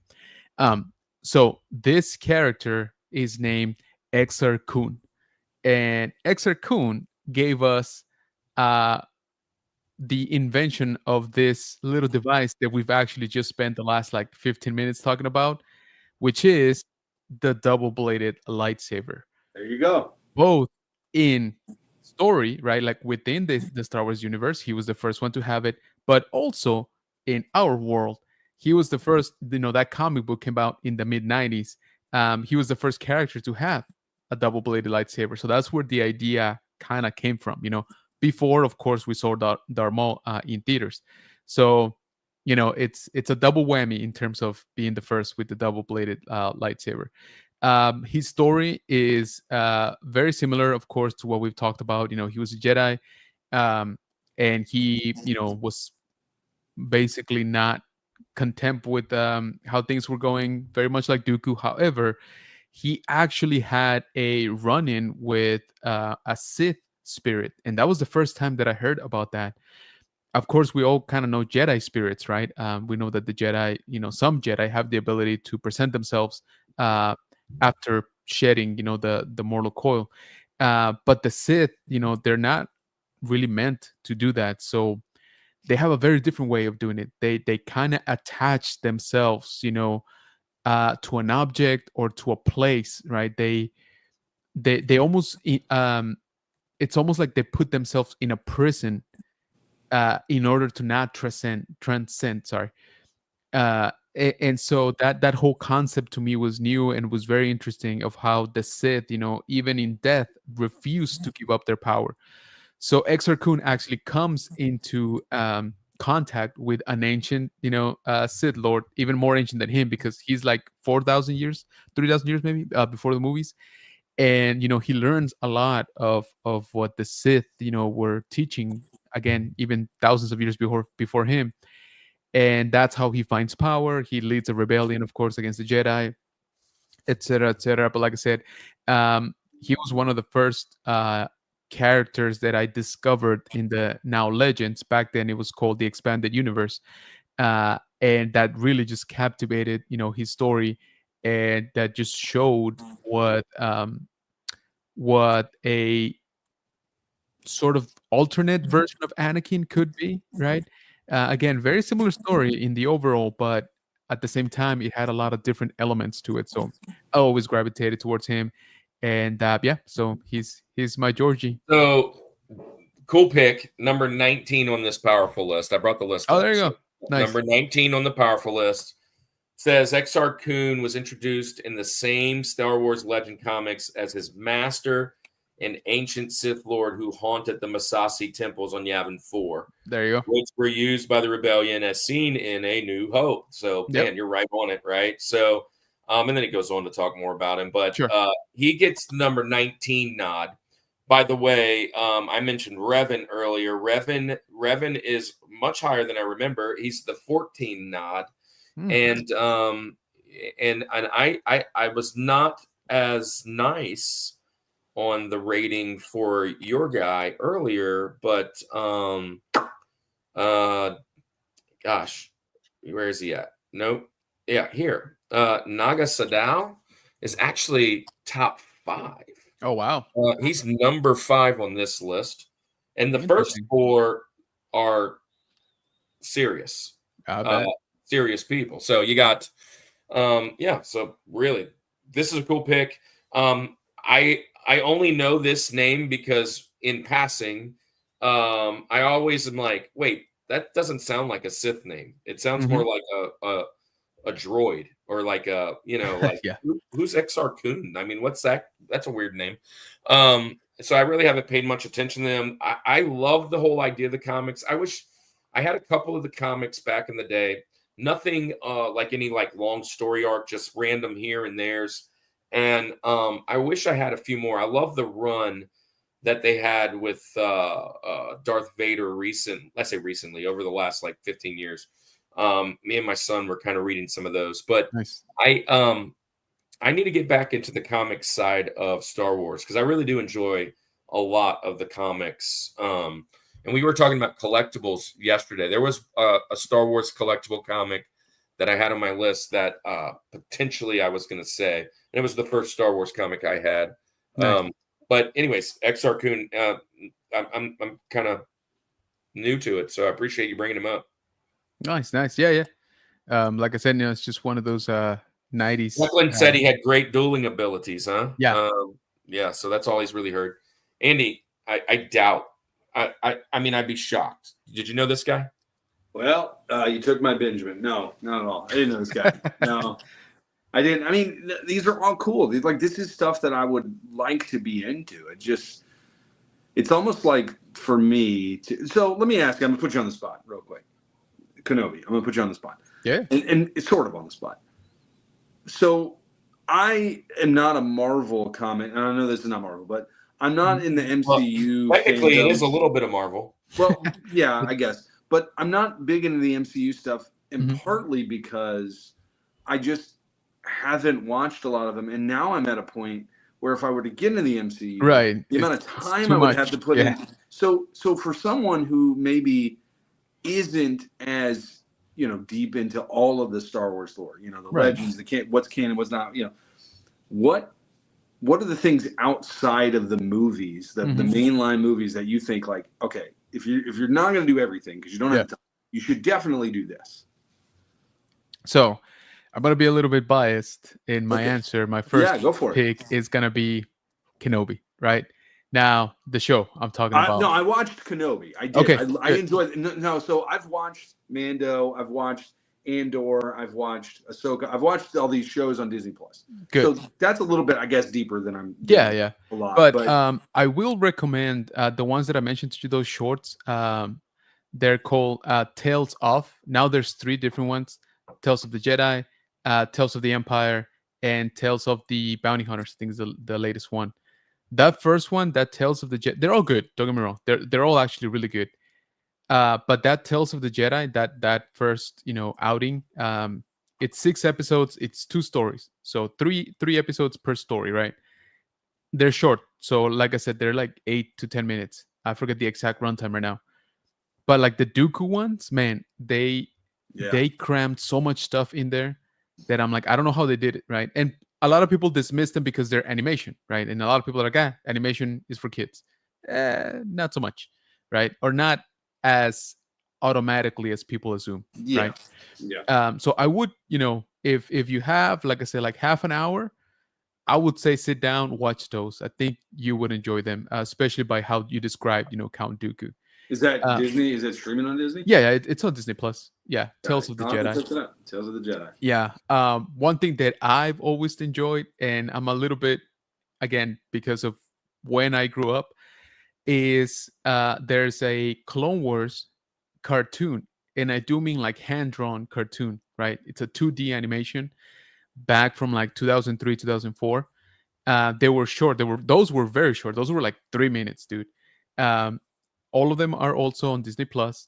Those were made by the guy who was making Dexter's Lab back then, Genndy Tartakovsky, and Samurai Jack.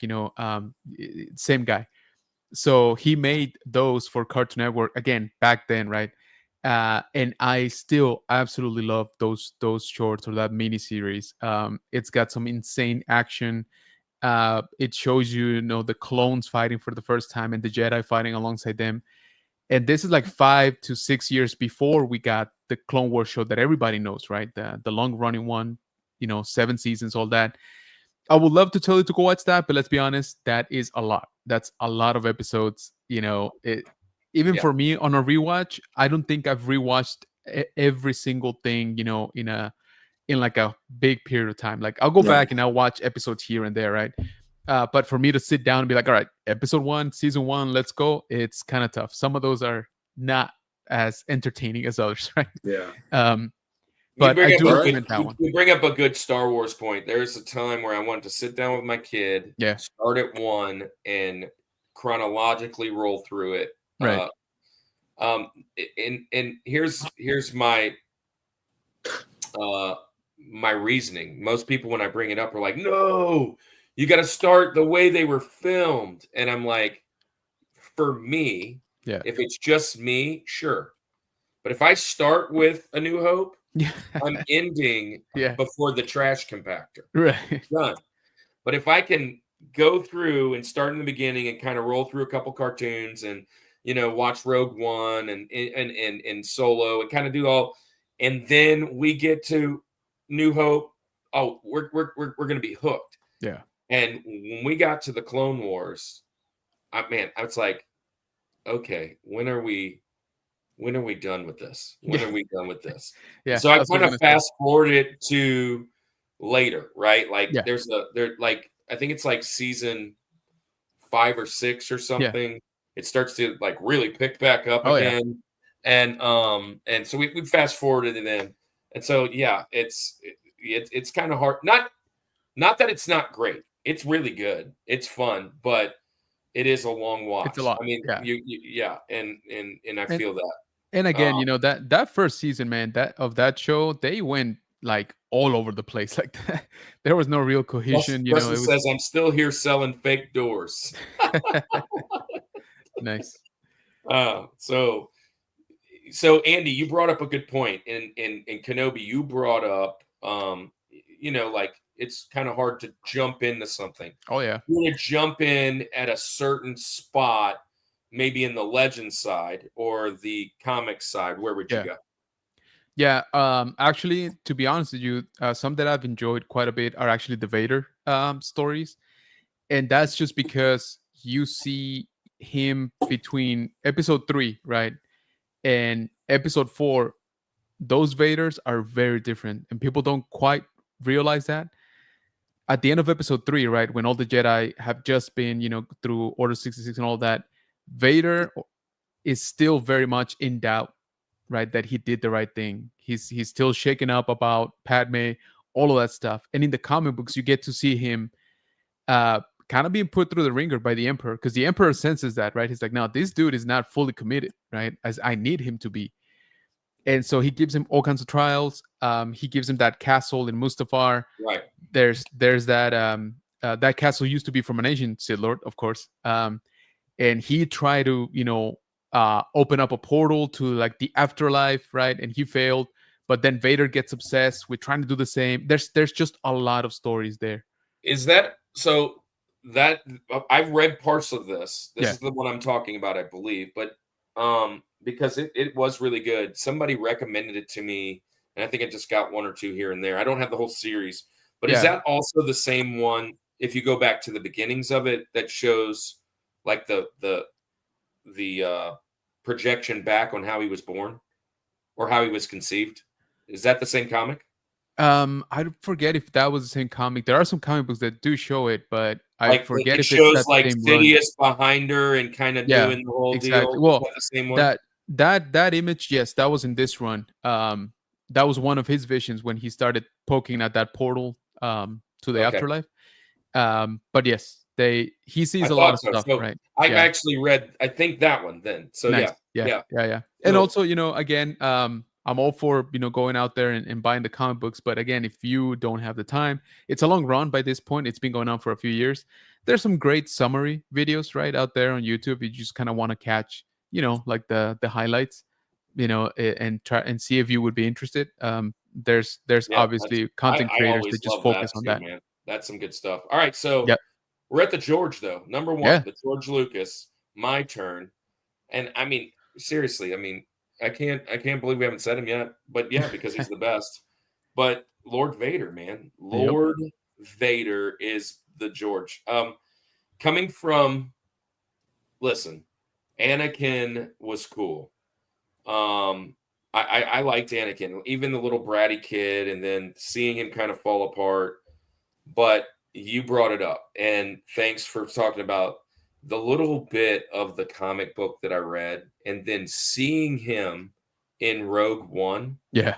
And bro, when he came out in Rogue One, and then it just kind of blended right into Hope, and that whole chasing Leia down portion, dude, I was like, man, he is so much stronger than I ever expected. Because, no special effects, none of that stuff. They did so many things, like with the Force choke. George was so cool, was like, we can only do so much with what the technology we have. Yeah. Seriously. And I think about that quite a bit. When he remade them, people got mad. He added a few spaceships here and there. He touched this up. He did that and kind of shortened it, lengthened it, and all that stuff. But what I would just think would be really cool, now, not recasting it, Right. like not recasting it, but having the imagination, not having the imagination to see those 3 movies filmed exactly like they were today. That would just be like the stuff that we had. Like, what would Vader have done then?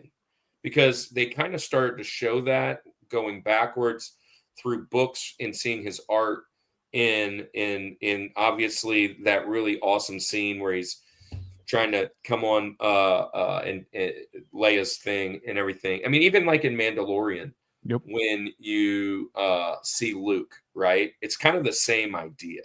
And when he comes out and he shows up and he's just tearing all this, to see our first 3 with what we had would just have been a amazing thing to see. And that's one of the reasons I like the new ones. It's because it allows you to kind of, just dream and see what's going on. And then obviously I have it down here. No, I am your father. Yeah. It is one of the biggest twists / quotes of all time. Right. And Lord Vader. There's a little girl that's in my class. I give nicknames out, and she's a little blonde-haired girl with glasses. And I won't share her name because I don't think her mom would probably want that. But her nickname that she picks is Lord Vader. And every time I call her name, I'm like, Lord Vader, what is your? And she's like, your lack of faith.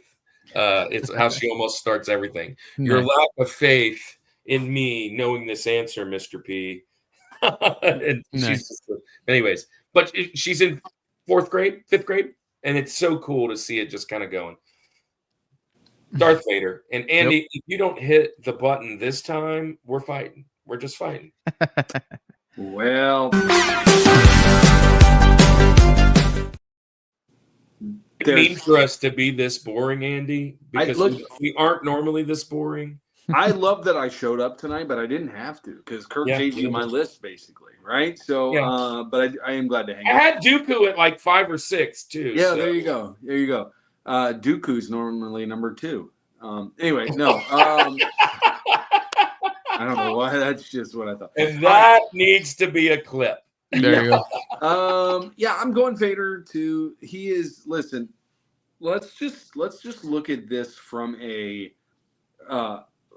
macro level here, right?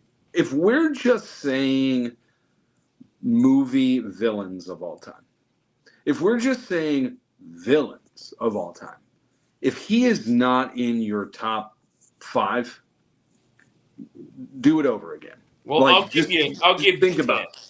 Yeah, I'll like give you. okay, I'll give you 10. You might not like, but if he's not there, I mean, if you're a Star Wars fan, he's making your top 5 for sure. He is one of the greatest villains of all time. We also add in the fact that it's James Earl freaking Jones doing the voice. Come on, dude. Rest in peace. And like we said, you see him in Rogue One, dude. When I saw him in the Kenobi series, that fight when there's like half the mask is gone. What an I forgot about that part. What about Yeah. what an awesome scene. Also to bring Hayden Christensen back to be Anakin. I love that. He got a lot of Beautiful. hate, obviously, for 2 and 3 and the acting. And he is not Daniel Day-Lewis. He's not a great actor, right? Like he's just, I mean, like, let's just be real. Like he isn't, but he is nostalgia Anakin Skywalker for me. Yep. And I love, but let's just go Vader, man. Vader, everything you said, force choke. I find your lack of faith disturbing. You know, like the I am your father. All of these things, man. He reminds me, especially in 4, 5, and 6, of like Jason. You know, like Jason was never, at least in the early ones, chasing you down, flipping, doing all this stuff. He was so menacing, and all he had to do was barely walk towards you. And then let's also add in, I know we give love to Duel of the Fates, but his song is, I mean, when you think evil, you think of the Imperial March, right? That's what you think of. Like, it is iconic. Everything about it is fantastic. And actually, I'm gonna sort of kind of do a halfway little sermon here. But Kirk, a lot of this is what you've shared before. We at a STCC a couple times back, the guy who played Vader in was it in Rogue One? Rogue One's Vader. Rogue One's was Vader. there the actor He was also the wolf in Prisoner of Azkaban. Yeah, so Kirk was preaching that Sunday, and he preached a lot about this. But temptation, fall, but then there's the redemption, right? And he's at the end too because of that, right?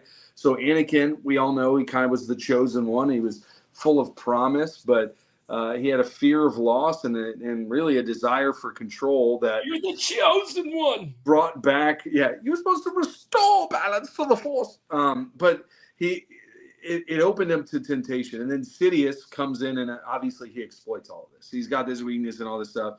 He taps into the dark side and all this. He loses himself, and he becomes Darth Vader, right? But what's cool about this is his story doesn't end there, right? In the end, Vader turns back. He sacrifices himself to save Luke, and you get this redemption story. It's great cost, right? He loses his life, but again, it was just to see a father's love for his son. There's a million ways we can go there, but let's look at this. Mark chapter 8, verse 36. For what will it profit a man if he gains the whole world and forfeits his soul? So Anakin or Vader, right? This shows us how sin and temptation in that it begins as fear and kind of like desires that are misplaced, right? And he gained power, ultimate power, but what did he do? He lost his soul, right? So, but this also shows us that there's a hope for redemption for all people. That, you know, I think about kind of our testimony that we've shared, Kirk, before that. I mean, we weren't necessarily part of killing off all these young Jedi Padawans, right? But we have a sinful past, and we have things in a life that we lived before we knew Jesus. But look, if there's redemption that's possible for Vader and everything that he did, and Anakin, then there is redemption that is possible for every single person. So for the 7 people who are in here right now, for us that are here, I hope that just encourage you with, look, I know it's silly tying it into Star Wars, but that's what we do with Reboot, right? Is that there is redemption that is possible for everyone. It's never too late. If you got breath in your lungs, to follow the truth of God's word, to turn to him, and to be redeemed, right? And that's what it's all about. I will share this, Andy. The very first geeky sermon series I ever saw was one that somebody had built over the first 3 movies. And I was like, this is so cool. Well, look, man, one of the reasons I picked Vader, by the way, was the fact that we had an amazing other guest going to be on here. And it's like, man, we have to shout him out. So we didn't do it yet, but you guys, the Dad Vader was supposed to be on here. He is the co-host of the show that General Kenobi does each and every week, and he couldn't make it this week. But you guys go and find him as well. He's got some really cool shorts, you know, kind of playing with toys and doing different things that I always kind of watch. Todd does all things in here. There's always hope for Darth Vader to become an Anakin again. Yeah. And so Here's the deal, man. We are. Do you like Vader there, Kenobi? Yeah, I mean, absolutely love him, of course, for all the good reasons that y'all said. I'm Yeah, sure you didn't want to there's- make it as boring as you want it to, but I'm sure he's pretty high on your list as well.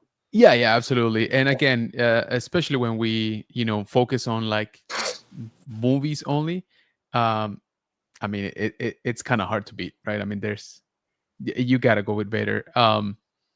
It's one of those things where you don't think he can be any cooler, and then we get, for example, Rogue One, and those like 45 seconds of that hallway scene, and just like the theater just exploded when that was going on. Yeah, definitely one of the most iconic villains, like you said. And it, I agree. Even if you don't like Star Wars, right? You know who this guy is, Yeah. and you got to give him props for that. Yeah, preach it. Absolutely. Hey, crazy Absolutely. lady B is in the house. Give your husband a hug. Just give him a hug. Yeah, don't Okay? slap him in the Don't face. slap him. Give him a hug. Okay. Tell James we love him. What's up, Papa and Baby Bear? Let me tell you something about Papa and Baby Bear. Great channel. They open cards, dad, son kind of duo. Son's Nolan, and Nolan's amazing. And listen, they were cruising the streets of Chicago. Was it the night before last? And hanging out in front of Wrigley after the game. Such a cool little thing. Why would I want to do that? LOL. Just give him a hug from me. Falls on's back. Give him a hug Hey, from but me. anyways, It's not go from check you. out. We have Dad Vader. We have Girl Dad. We have Papa Bear. There's a lot of, and you can go check out my son's channel, Retro Canon. There's lots of really cool channels in here with kids. And that's what this is all about, man. We're a family, friendly little place to kind of come and hang out. Papa Crass by Bethany says, absolutely. I never left. Oh yeah, but you kind of just jump back in. That's what I meant. You know what I meant. Lurking around. Thanks for still hanging out, Justin. Hey, so we are at the end. I just have up 2 pods and 3 games. Oh yeah. Laugh out loud. Yes, sir. Tuesday night. This is by far our favorite channel, and not just saying that. Oh, bro. Appreciate that, man. Nice, yeah. And You're gonna make me a Cubs fan. Papa's going to be on the show. We're going to do something a little different, I believe, but Papa's going to be on the show at the end of next month's series. So it's going to be awesome. Yeah, and we're going to do some real cool stuff. I think we might have our kids kind of jump in and be a part. We're going to talk something sports. We got to figure it out, Papa Bear. We're going to figure out what we're talking about because in the next 2 weeks, I'm announcing it. So we got to chat. Hit me up. We'll figure it out.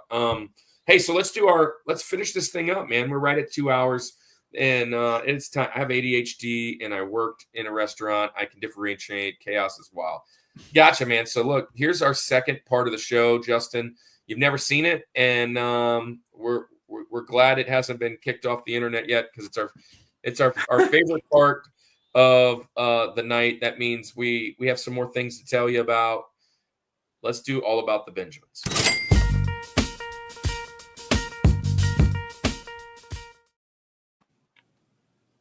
All About the Benjamins is not about anything in the news right now, but all about us not doing we have more Sith to talk about, and we've got It can be a slippery slope, is all I'll say. It can be a slippery slope, but what's not a slippery slope is the more dark side. We've got more dark side and coming, and hey, this is the thing. We can't say Vader again, thank goodness. We can't say Maul again, thank goodness, which was a triple Crushmore. We can't say Sidious again, which was a triple Crushmore. And we can't say Revan. We can't say Kuhn, and we can't say Dooku, and we cannot say Sadao. Nagasado. Yeah. Easy for you to Those say. guys are out. We have to say somebody new. So hang around. We've got 9 newblings, nibbling. Yeah, anyways, that's a whole nother different thing. We've got 12 more to let you know about. Benjamin Franklin was apparently going to be the fourth guy on the mountain. I don't know if you know that. I'm the fifth guy on the mountain. And he just missed the mountain. So we're going to talk about what just missed our mountains today. Kenobi, you're up first, and then me, then Andy. But it comes back the second round, the other way the third round, and back. So you have first pick and last pick and 2 in the middle.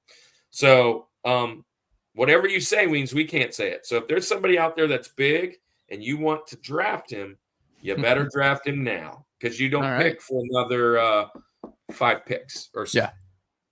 All right. So I am going to go with a very popular character born out of the Clone Wars who never quite made it to actual Sith Lord status and yet did a lot of nasty stuff for the Sith. Asajj Ventress. Very popular character. Very crazy story. Again, we've seen it grow in the last couple of years. Even when people thought that she was done, she keeps popping up. And I like her character design. She actually debuted in that little animated short that I told you with Genndy Tartakovsky back in 2003. She made the jump to the actual Clone Wars show. She's been in comic books. She's been in Bad Batch, etc.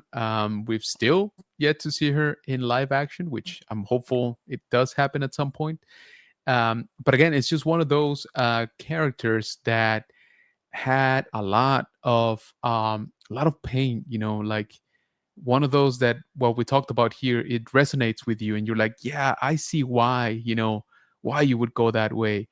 And her life was just a lot of suffering, in different shapes, but just a lot of suffering. So you kind of understand why she takes refuge in the dark side. But yes, so my first one will be Asajj Ventress. Nice. So Ventress was Dooku's apprentice, right?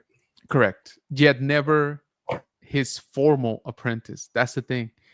So she was like assassin, killer. Exactly. He was basically using her, right? To do his dirty work. All right. So I know that I don't pick within. There's 2 more picks, and Andy and I are probably on the same page on a few things. So I will say this: you actually chose a direction that we're going to I think me and Andy might kind of choose. I'm not necessarily going to go all Sith here. I'm going to go dark side users. You picked a dark side basically user. Yeah. So I'm going to go in, and I'm coming in. Listen, I wanted him in my top 4, but he's not really a Sith. Kind of almost made Sith, but didn't get Sith. And I remember going to watch this movie with my kids, and to me, he was the coolest new character in the whole next set. Kylo Ren, Knights of Ren. Just a really awesome character. I wish he would have became a Sith. Honestly, I love how they ended up tying it up in a bow and making him a good guy type kind of at the end. I like that because it was kind of surprising, but I really wanted him the next Vader. I just wanted to see, I wanted the story just to kind of like what I wanted with Maul in the first 3. I wanted with Kylo, and we kind of got that twist and the turn and the weirdness, but man, I had to go Kylo Ren. Kylo Ren, cool, and also another cool entry to the lightsaber world with the hilt. Yeah. And so Kylo Ren. Nice. Andy, there's about 3 more guys out there that I'm hoping make back, but I don't think they are. No, and here's why. I have a separate criteria for my Benjamins. I just went for the craziest look. Nice. I just went all look. Like if I kill me now if I encountered this person. And I don't know. I literally I'm learning about these as I go. But I think the craziest looking Sith that I've seen on the list, at least in this short period of time, he's from Legends. He's a comic book one. So Darth Krayt is nice. Insane. Looks like Shao Kahn from Mortal Kombat. It's insane looking. It's like a dragon Sith. Yeah. It's amazing. I'm going Darth Krayt, Krayt, because they don't spell anything real in Star Wars. But this dude, oh my goodness, he's like on this list that I pulled up now. It's from some website, I can't tell what, CBR or whatever. Anyway, it's he's the fifth most menacing looking. No, he's the most menacing looking. Like if I encountered this one, Yeah, I know. anyway, but yeah, Darth Krayt, pretty crazy. I'm going Nice. there. And then my next one that I'm going to pick as I'm scrolling through this list, looking at these pictures, who do I not want to encounter? I'm going to go actually with the guy that we interviewed at RetroCon. I'm going Darth Nihilus. Darth Nihilus is going to be the next Nice. pick. That's a good one. I mean, that's terrifying too. Yeah. So, yeah, I'm going to go Krayt and Nihilus for my first two Benjamins. Nice. Man, that's two really good picks. Nihilus was on my list just because, to me, out of all of the Legends guy, he's probably the most recognizable characters. I mean, like a lot, you see him a lot at these conventions and whatnot. Great, cool pick. Hey, real Darth quick, Nihilus, let me by point the this way. out because he's been saying it and he was a guest last week, but I do want to shout this out real quick. Rebel War Pig Designs, Lance on the show last week. Go check out his stuff. He does a lot of sketch cards. Nice. Different. He's an artist. Fantastic stuff. Go check him out. A lot of really cool Star Wars stuff that he's got at his table and different things. And not that it's, I know we're not. This isn't Star Wars that I'm talking about, but his most recent, I guess, art that he did that's Bowser from the movie is one of the coolest looking pieces of art that I've seen. Most realistic, like looks like it's just a picture from the movie. Amazing stuff. Hey, Go so check by the out way, I made a mistake. Rebel It's Darth Tyrannus, or he instead of Dooku, he's actually, I passed him up because they didn't have Dooku. He's 18 on this list. And by the way, this is the top 30. All the guys we've mentioned today are on this list Nice. at one level or another. Nihilus was like 12. Maul is 25. And even Asajj Ventress is 28. Kylo Ren is 29. And I believe Krayt is not on this list.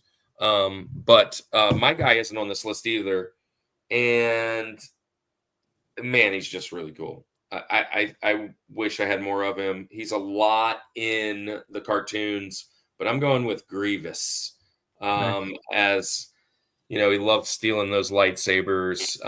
Speaking of Lance has an amazing picture of Grievous. And actually, I have an amazing picture of Grievous hanging out somewhere over here from St. Tammany Collectors Con.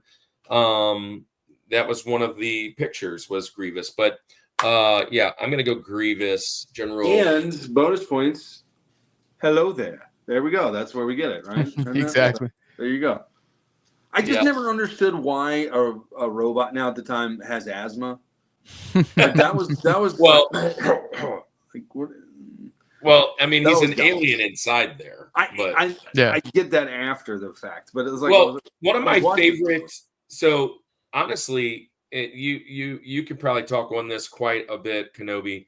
Some of my favorite Star Wars content is going into the lore and listening to somebody kind of just teach beginning to end kind of origins. And there's one out there about Grievous, about where he came from and how he got sick and how he's getting sick or constantly sick, whatever, and how that all went down. And it was fascinating. It's fascinating. He's always coughing, laughing. Yeah. Thanks for the shout out, bro. Absolutely, man. Absolutely. So you get back-to-back picks here, Kenobi. You get back to All right. So, on the same vein as Andy, and I picked someone that looks very, very visually striking, right? Like who it is, like immediately. And funny enough, it's actually related to Darth Krayt. So I'm gonna go with Darth Talon. Basically, imagine a Twi'lek, a female Twi'lek, tattooed like Darth Maul. So all her body is red and black, and it visually, incredible. Beloved by many fans just on the visuals. I've seen statues of her. I've seen plenty cosplayers, like portray that character, and it is crazy. So I love the way that she looks. She's still a fan favorite, after many years. And that one is my pretty much visual pick, right? Like, just because it looks awesome, and because it has inspired so many people to do a lot of cool cosplays. I love that character because of those reasons. Next one is also from Legends. Her name is Lumiya. Think I'm pronouncing that right. Yeah. So basically, She's pretty high up on the list of powerful too. There you go. Yeah, she was pretty powerful. She was an formerly Imperial agent, turned dark side user, kind of self-proclaimed Sith. I think the jury is out on that one if she's like actually a Sith.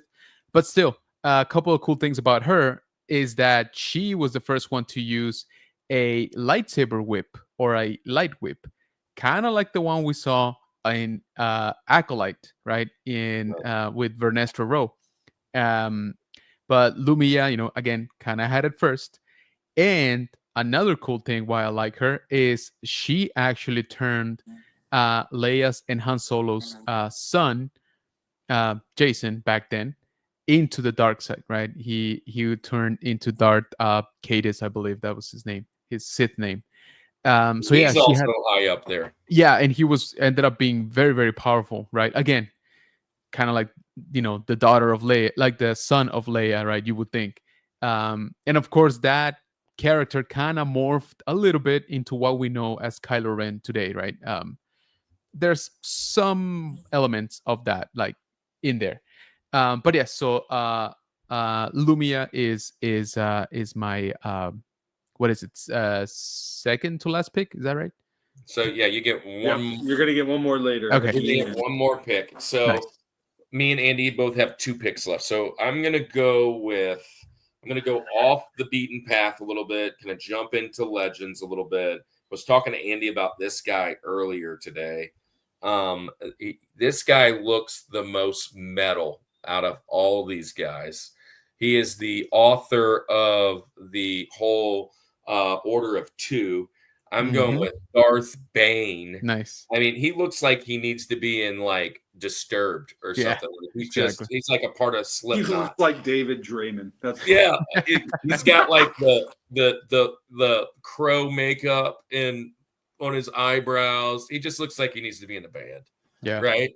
Yeah. So I'm going with Darth Bane. Nice. Just, without him, you don't kind of get that lore of the Sith. Yeah. And I think it's pretty cool. Darth Bane. Nice. Yeah, That's a good one. That's a good. And he's in the like teens as well, and the powerful too. He's up there as well. Yeah. All right, Andy, you get 2 more. Who are the 2 craziest you have left? Where do I want to go? This guy. So, all right. So the picture that I have pulled up of this one looks like he would be a character in a music video for Tool. Just terrifying in a different sense, but I'm going Darth Sion. Oh, nice. This got like I thought about him or something, like he's like all torn apart and everything. He's like half a face, isn't he? Yeah. Oh my gosh, that's like, I mean, just imagine like seeing that. Like what? His like, nickname is Lord of Pain. I mean, come on, Lord of Pain. I mean, that sounds like that's my next band name. Like that's what we're doing. House of Pain. But yeah, Darth Sion. I'm gonna go that one. That one looks very intimidating. And I just had to do it. I told myself I was gonna hold this until the final pick if he made it here. Got mentioned a couple times in chat. Not even really technically, but we're going fan theory. Let's go Darth Jar Jar to end this list. Let's do an Andy pick and pick Darth Jar Jar. What could be? There's an interesting, and I just briefly got into it. The whole fan theory of like how he's a Sith. That is also really cool. That video. whole clumsy nature is just a facade, and it's something that he's putting on. But he actually has some pull, like with Palpatine. Mm-hmm. You know, he became a senator in what's her name's spot. So it's like there's different things there, and then you see the fan art of Jar Jar as that. I do want to mention this last thing real quick before we get to it, and I hate that I forgot to mention it. Hopefully, Lance, you're still in here. Rebel War Pig in here. We talked about collectible grails. last week, and I totally blanked on the fact that I had this back when I was a child. When episode 1 was coming out, Albertsons, local grocery store over here, had a giveaway, and I never win anything, like never at all, like door prize, never anything. I forgot about that. And it was these sculptures, life-size sculptures of Star Wars characters. They had a Darth Maul, they had a Yoda, which was a lot smaller, but they had that. They had a Vader, and they had a Jar Jar Binks. And all you had to do was write your name and contact on this little slip, drop it in a box. Well, about 2 weeks later, we get a call. Congratulations, you've won a Jar Jar Binks 7-foot tall statue.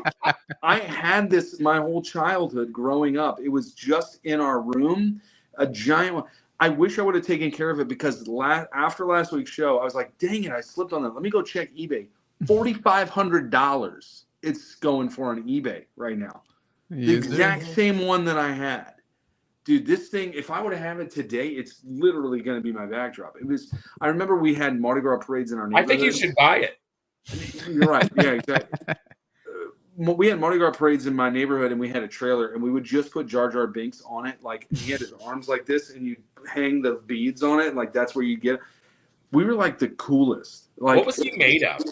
It was like plastic. I don't even know what, but it was pretty solid. But it just started, all the joints, like it fell apart or whatever. And I don't even know. Like, I wish that is a big regret. I wish you had more time. Anyway, Darth Jar. I'm glad. Look, finally, Kenobi. Look, somebody else gets that quote. That's one of my favorite quotes. But yeah. Anyway, Darth Jar Jar. All right. What could be? So I mentioned my guy earlier too. Somebody asked about the show, but as far as dark side users, I hope they kind of redo it again and bring him back to life. And I think he has a great future. I'm going with Kamir, which is the Acolyte's kind of dark side user. He just has a lot of new cool things that he's doing. The whole blade and all that. And long story short, love his helmet. I loved his new stuff. And man, he looks like really he's in Slipknot. Yeah, he definitely looks like Slipknot. Definitely looks like he needs to be in Slipknot. Yeah, no kidding. So you go Disturbed to Slipknot. All right. Where's the Mudvayne pick? Well, Darth Maul could have been in Mudvayne. Yeah. Well, Nihilus could have probably been in one of those too. Mm-hmm. Mushroom Head. Yeah. So. Mushroom Head, yeah. All right, man. So Mr. Irrelevant of the Sith of the dark side. Which one do you have? All right. So my last one is Quinlan Vos. Now, Quinlan Vos was I thought about it. A Jedi, right? Through the Clone Wars. I always like to think he was kind of Kenobi's best friend, right? In a sense. They both kind of grew up together in the Order. Quinlan was very different, of course, very maverick, right? But in the story with Asajj Ventress, which we talked about earlier, he actually gets corrupted by Count Dooku, right? And falls to the dark side. Now, the reason why I bring him up is, one, he's one of my favorite Jedi just overall. But he actually managed to deceive, the entire Jedi Council. Like, he literally talked to them, right, in the council chambers, and nobody detected that he had fallen into the dark side. So that to me is a very impressive, feat. When you have Mace Windu, when you have Yoda, Ki-Adi-Mundi, Oppo Rancisis, like everybody that are like the most powerful Jedi at the time, and not nobody. In the house. Yeah, there you go. And not nobody could detect, his dark side, right? Like his affiliation to the dark side. It was actually Asajj Ventress who discovered it. So yeah, that why I want to bring him up. Kudos to him, and I thought that story was Quinlan really, Vos really was on my short list, and he's also technically in a movie. Yes, he's in episode 1. He's correct. like you just see him in the back with the little yellow line. Yeah. He's kind of like the Native American. nod. Yo, Barry in the house, Mountain Man, love to see you, man. Good to have you in the chat. Even though we're kind of closing up shop. Hey, so Quinlan Voss, what a good finish. And man, that's our Sith, our dark side. Man, Kenobi, we'd love to have you again. Appreciate you. Even if it's not even Star Wars, something else Sure, yeah. that you can branch off to. Maybe you have another love that you want to jump into. But we'd love to have Vader on, which is your co-host. That was kind of a nod to your new kind of podcast and the direction you're going. Guys, Right. if you love Star Wars and you haven't subscribed already, he's moving in towards 10,000. Come on. I think he's high 8,000s now. When we first started watching, I think you were in the 2,500s, and then you blew up just about there. like over the last year and a half, 2 years. Glad we could help you with that. Yeah, I Yeah. really appreciate it. Clearly Well, us. I would Yeah. like to say that the tens of people that came from our show over there have helped you over the top. But No, yeah, appreciate thanks you. for being here. Share where they can find you. Sure thing. So you can find me under General Kenobi's Bunker, just like it is on the screen right here. That is YouTube. Same way on Instagram. I'm also on Threads. I am on TikTok. I am on Facebook. So I would greatly appreciate it if you check it out. Again, we talk Star Wars, of course. We do a lot of toy hunting. I do like toys. Toy reviews. We've been going to a lot of conventions. So just to give you a taste, this year's been kind of crazy. So we actually went to Japan the first half of the year. I just went to my very first San Diego Comic-Con. I got to see George Lucas in person, which was beyond crazy. And I we saw just that video. You kind of snuck up on him with a little like lurk on it, like so "Oh, we hey, were how's in it the going, George?" we were in the they call it the pit. It's like the media pit, right next to the stage. So yeah, I was like, the way you see the video, that's it. Like, it's not zoomed in at all. Like, it's me literally there. I like to tell people there was no other human being in between me and George Lucas for about 7 seconds, which was incredible. All right. It was such a surreal experience.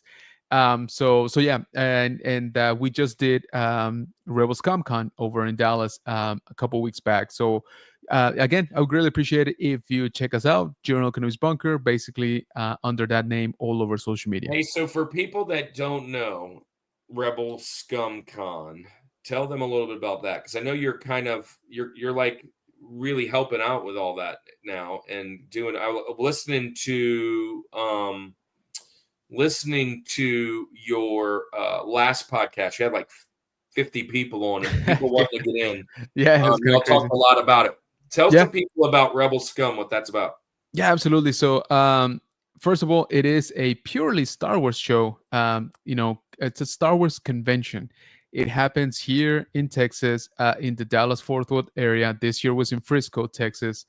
And those guys are great. First of all, the showrunners, they are collectors, just like us. They're obviously huge Star Wars fans. And they've been, collecting for the majority of their lives. I actually bump into those guys at other conventions when they're, out and just shopping or, checking out the convention panels, etc. But yes, it was a very good, this was their second year, barely. Last year, they had their debut show. This year, they improved a lot. The numbers that they told me, and I don't think they have full numbers yet, but from year 1 to year 2, they had 5 times the attendance, which is kind of crazy, and they did a really good job. They brought on a ton of Star Wars guests, like Sam Witwer, we talked about him. For you original trilogy people, Wedge Antilles was there. Dennis Lawson, he was there. And plenty of guests. Anything from The Mandalorian to video games to Andor. Cyril was there, by the way, from Andor. And so they did a really good job, and we're looking forward to year 3. As soon as I know something, I'll let you guys know, if they'll let me. More than likely, it'll probably be within a year from now. Also in the Dallas-Fort Worth area. So yeah, just stay tuned. Check them out. rebelscumconventions.com, I believe, is the website. But yeah, it's a great show again, especially if you like Star Wars. And I think it's only going to keep growing and getting better. Is it a 1 day or a 2 day? 3 Or days. 3 day? Yeah, it's 3 days. Friday, Saturday, and Sunday. You can, if you collect, for example, like autographs and pictures, I highly suggest you get their VIP pass. It really cuts down the time. You basically have a dedicated line just for the VIPs, so it's a lot shorter.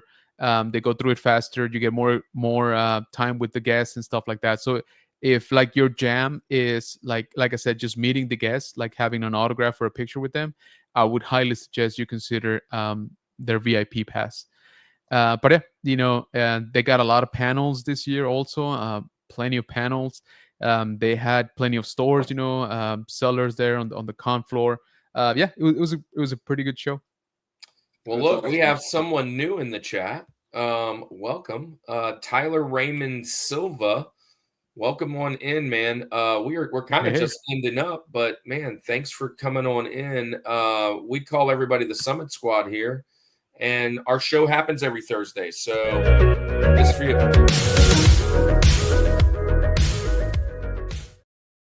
Nice. Telling everybody good night. So here's the thing. Kenobi is our friend that's joined us today. Go check him out at General Kenobi's Bunker. He also has a Spanish version of General Kenobi's Bunker channel. You also have the Dad Vader, which is your co-host, and so that's Mike's Instagram channel. Yeah, Instagram mainly is what he does. He does have a YouTube channel, but he hardly ever uploads. Yeah, he's mainly on it. He does a lot of shorts and reels or whatever on his Instagram. Yep. So yeah, go check all that out, guys. Next show, we will have 2 absolutely hilarious retro icons. If you're not following these 2 guys and you're into collecting, you're into just connecting with funny creators, Colin from Canada and the New 80s Revolution are on next week with TV retro TV dads, and then we're coming in hot. PCG was just in here, poetically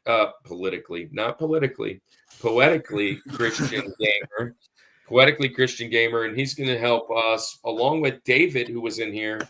We're going to talk greatest sports games of all time, and we're going to start off our sports series. I can't talk. I gotta go to bed, dude. Yeah, man. That's what happens when you get old. Anyways, Jose Kenobi, thank you for being here. You have blessed us beyond measure, joining us a second time, and you're definitely welcome a third. Oh, thank you. And man, maybe one of these days we run into you at one of these conventions and get to have, maybe we'll have some blue milk together. There you go. Love it. Kind of hang out and just talk shop, man. And absolutely, man. Your channel's doing amazing. We wish the best. Thank you. You're always welcome here. You're always welcome in the chat, but you're always welcome on the channel. Thank you. All of you guys, we will see you guys around next Thursday to finish up nostalgia. And you can always find us at these bottom socials. And the main one, we're kind of growing, man. We're almost to 100 people up in the Discord. If you want to join us over in our Discord, kind of talking up. It's kind of growing a little bit.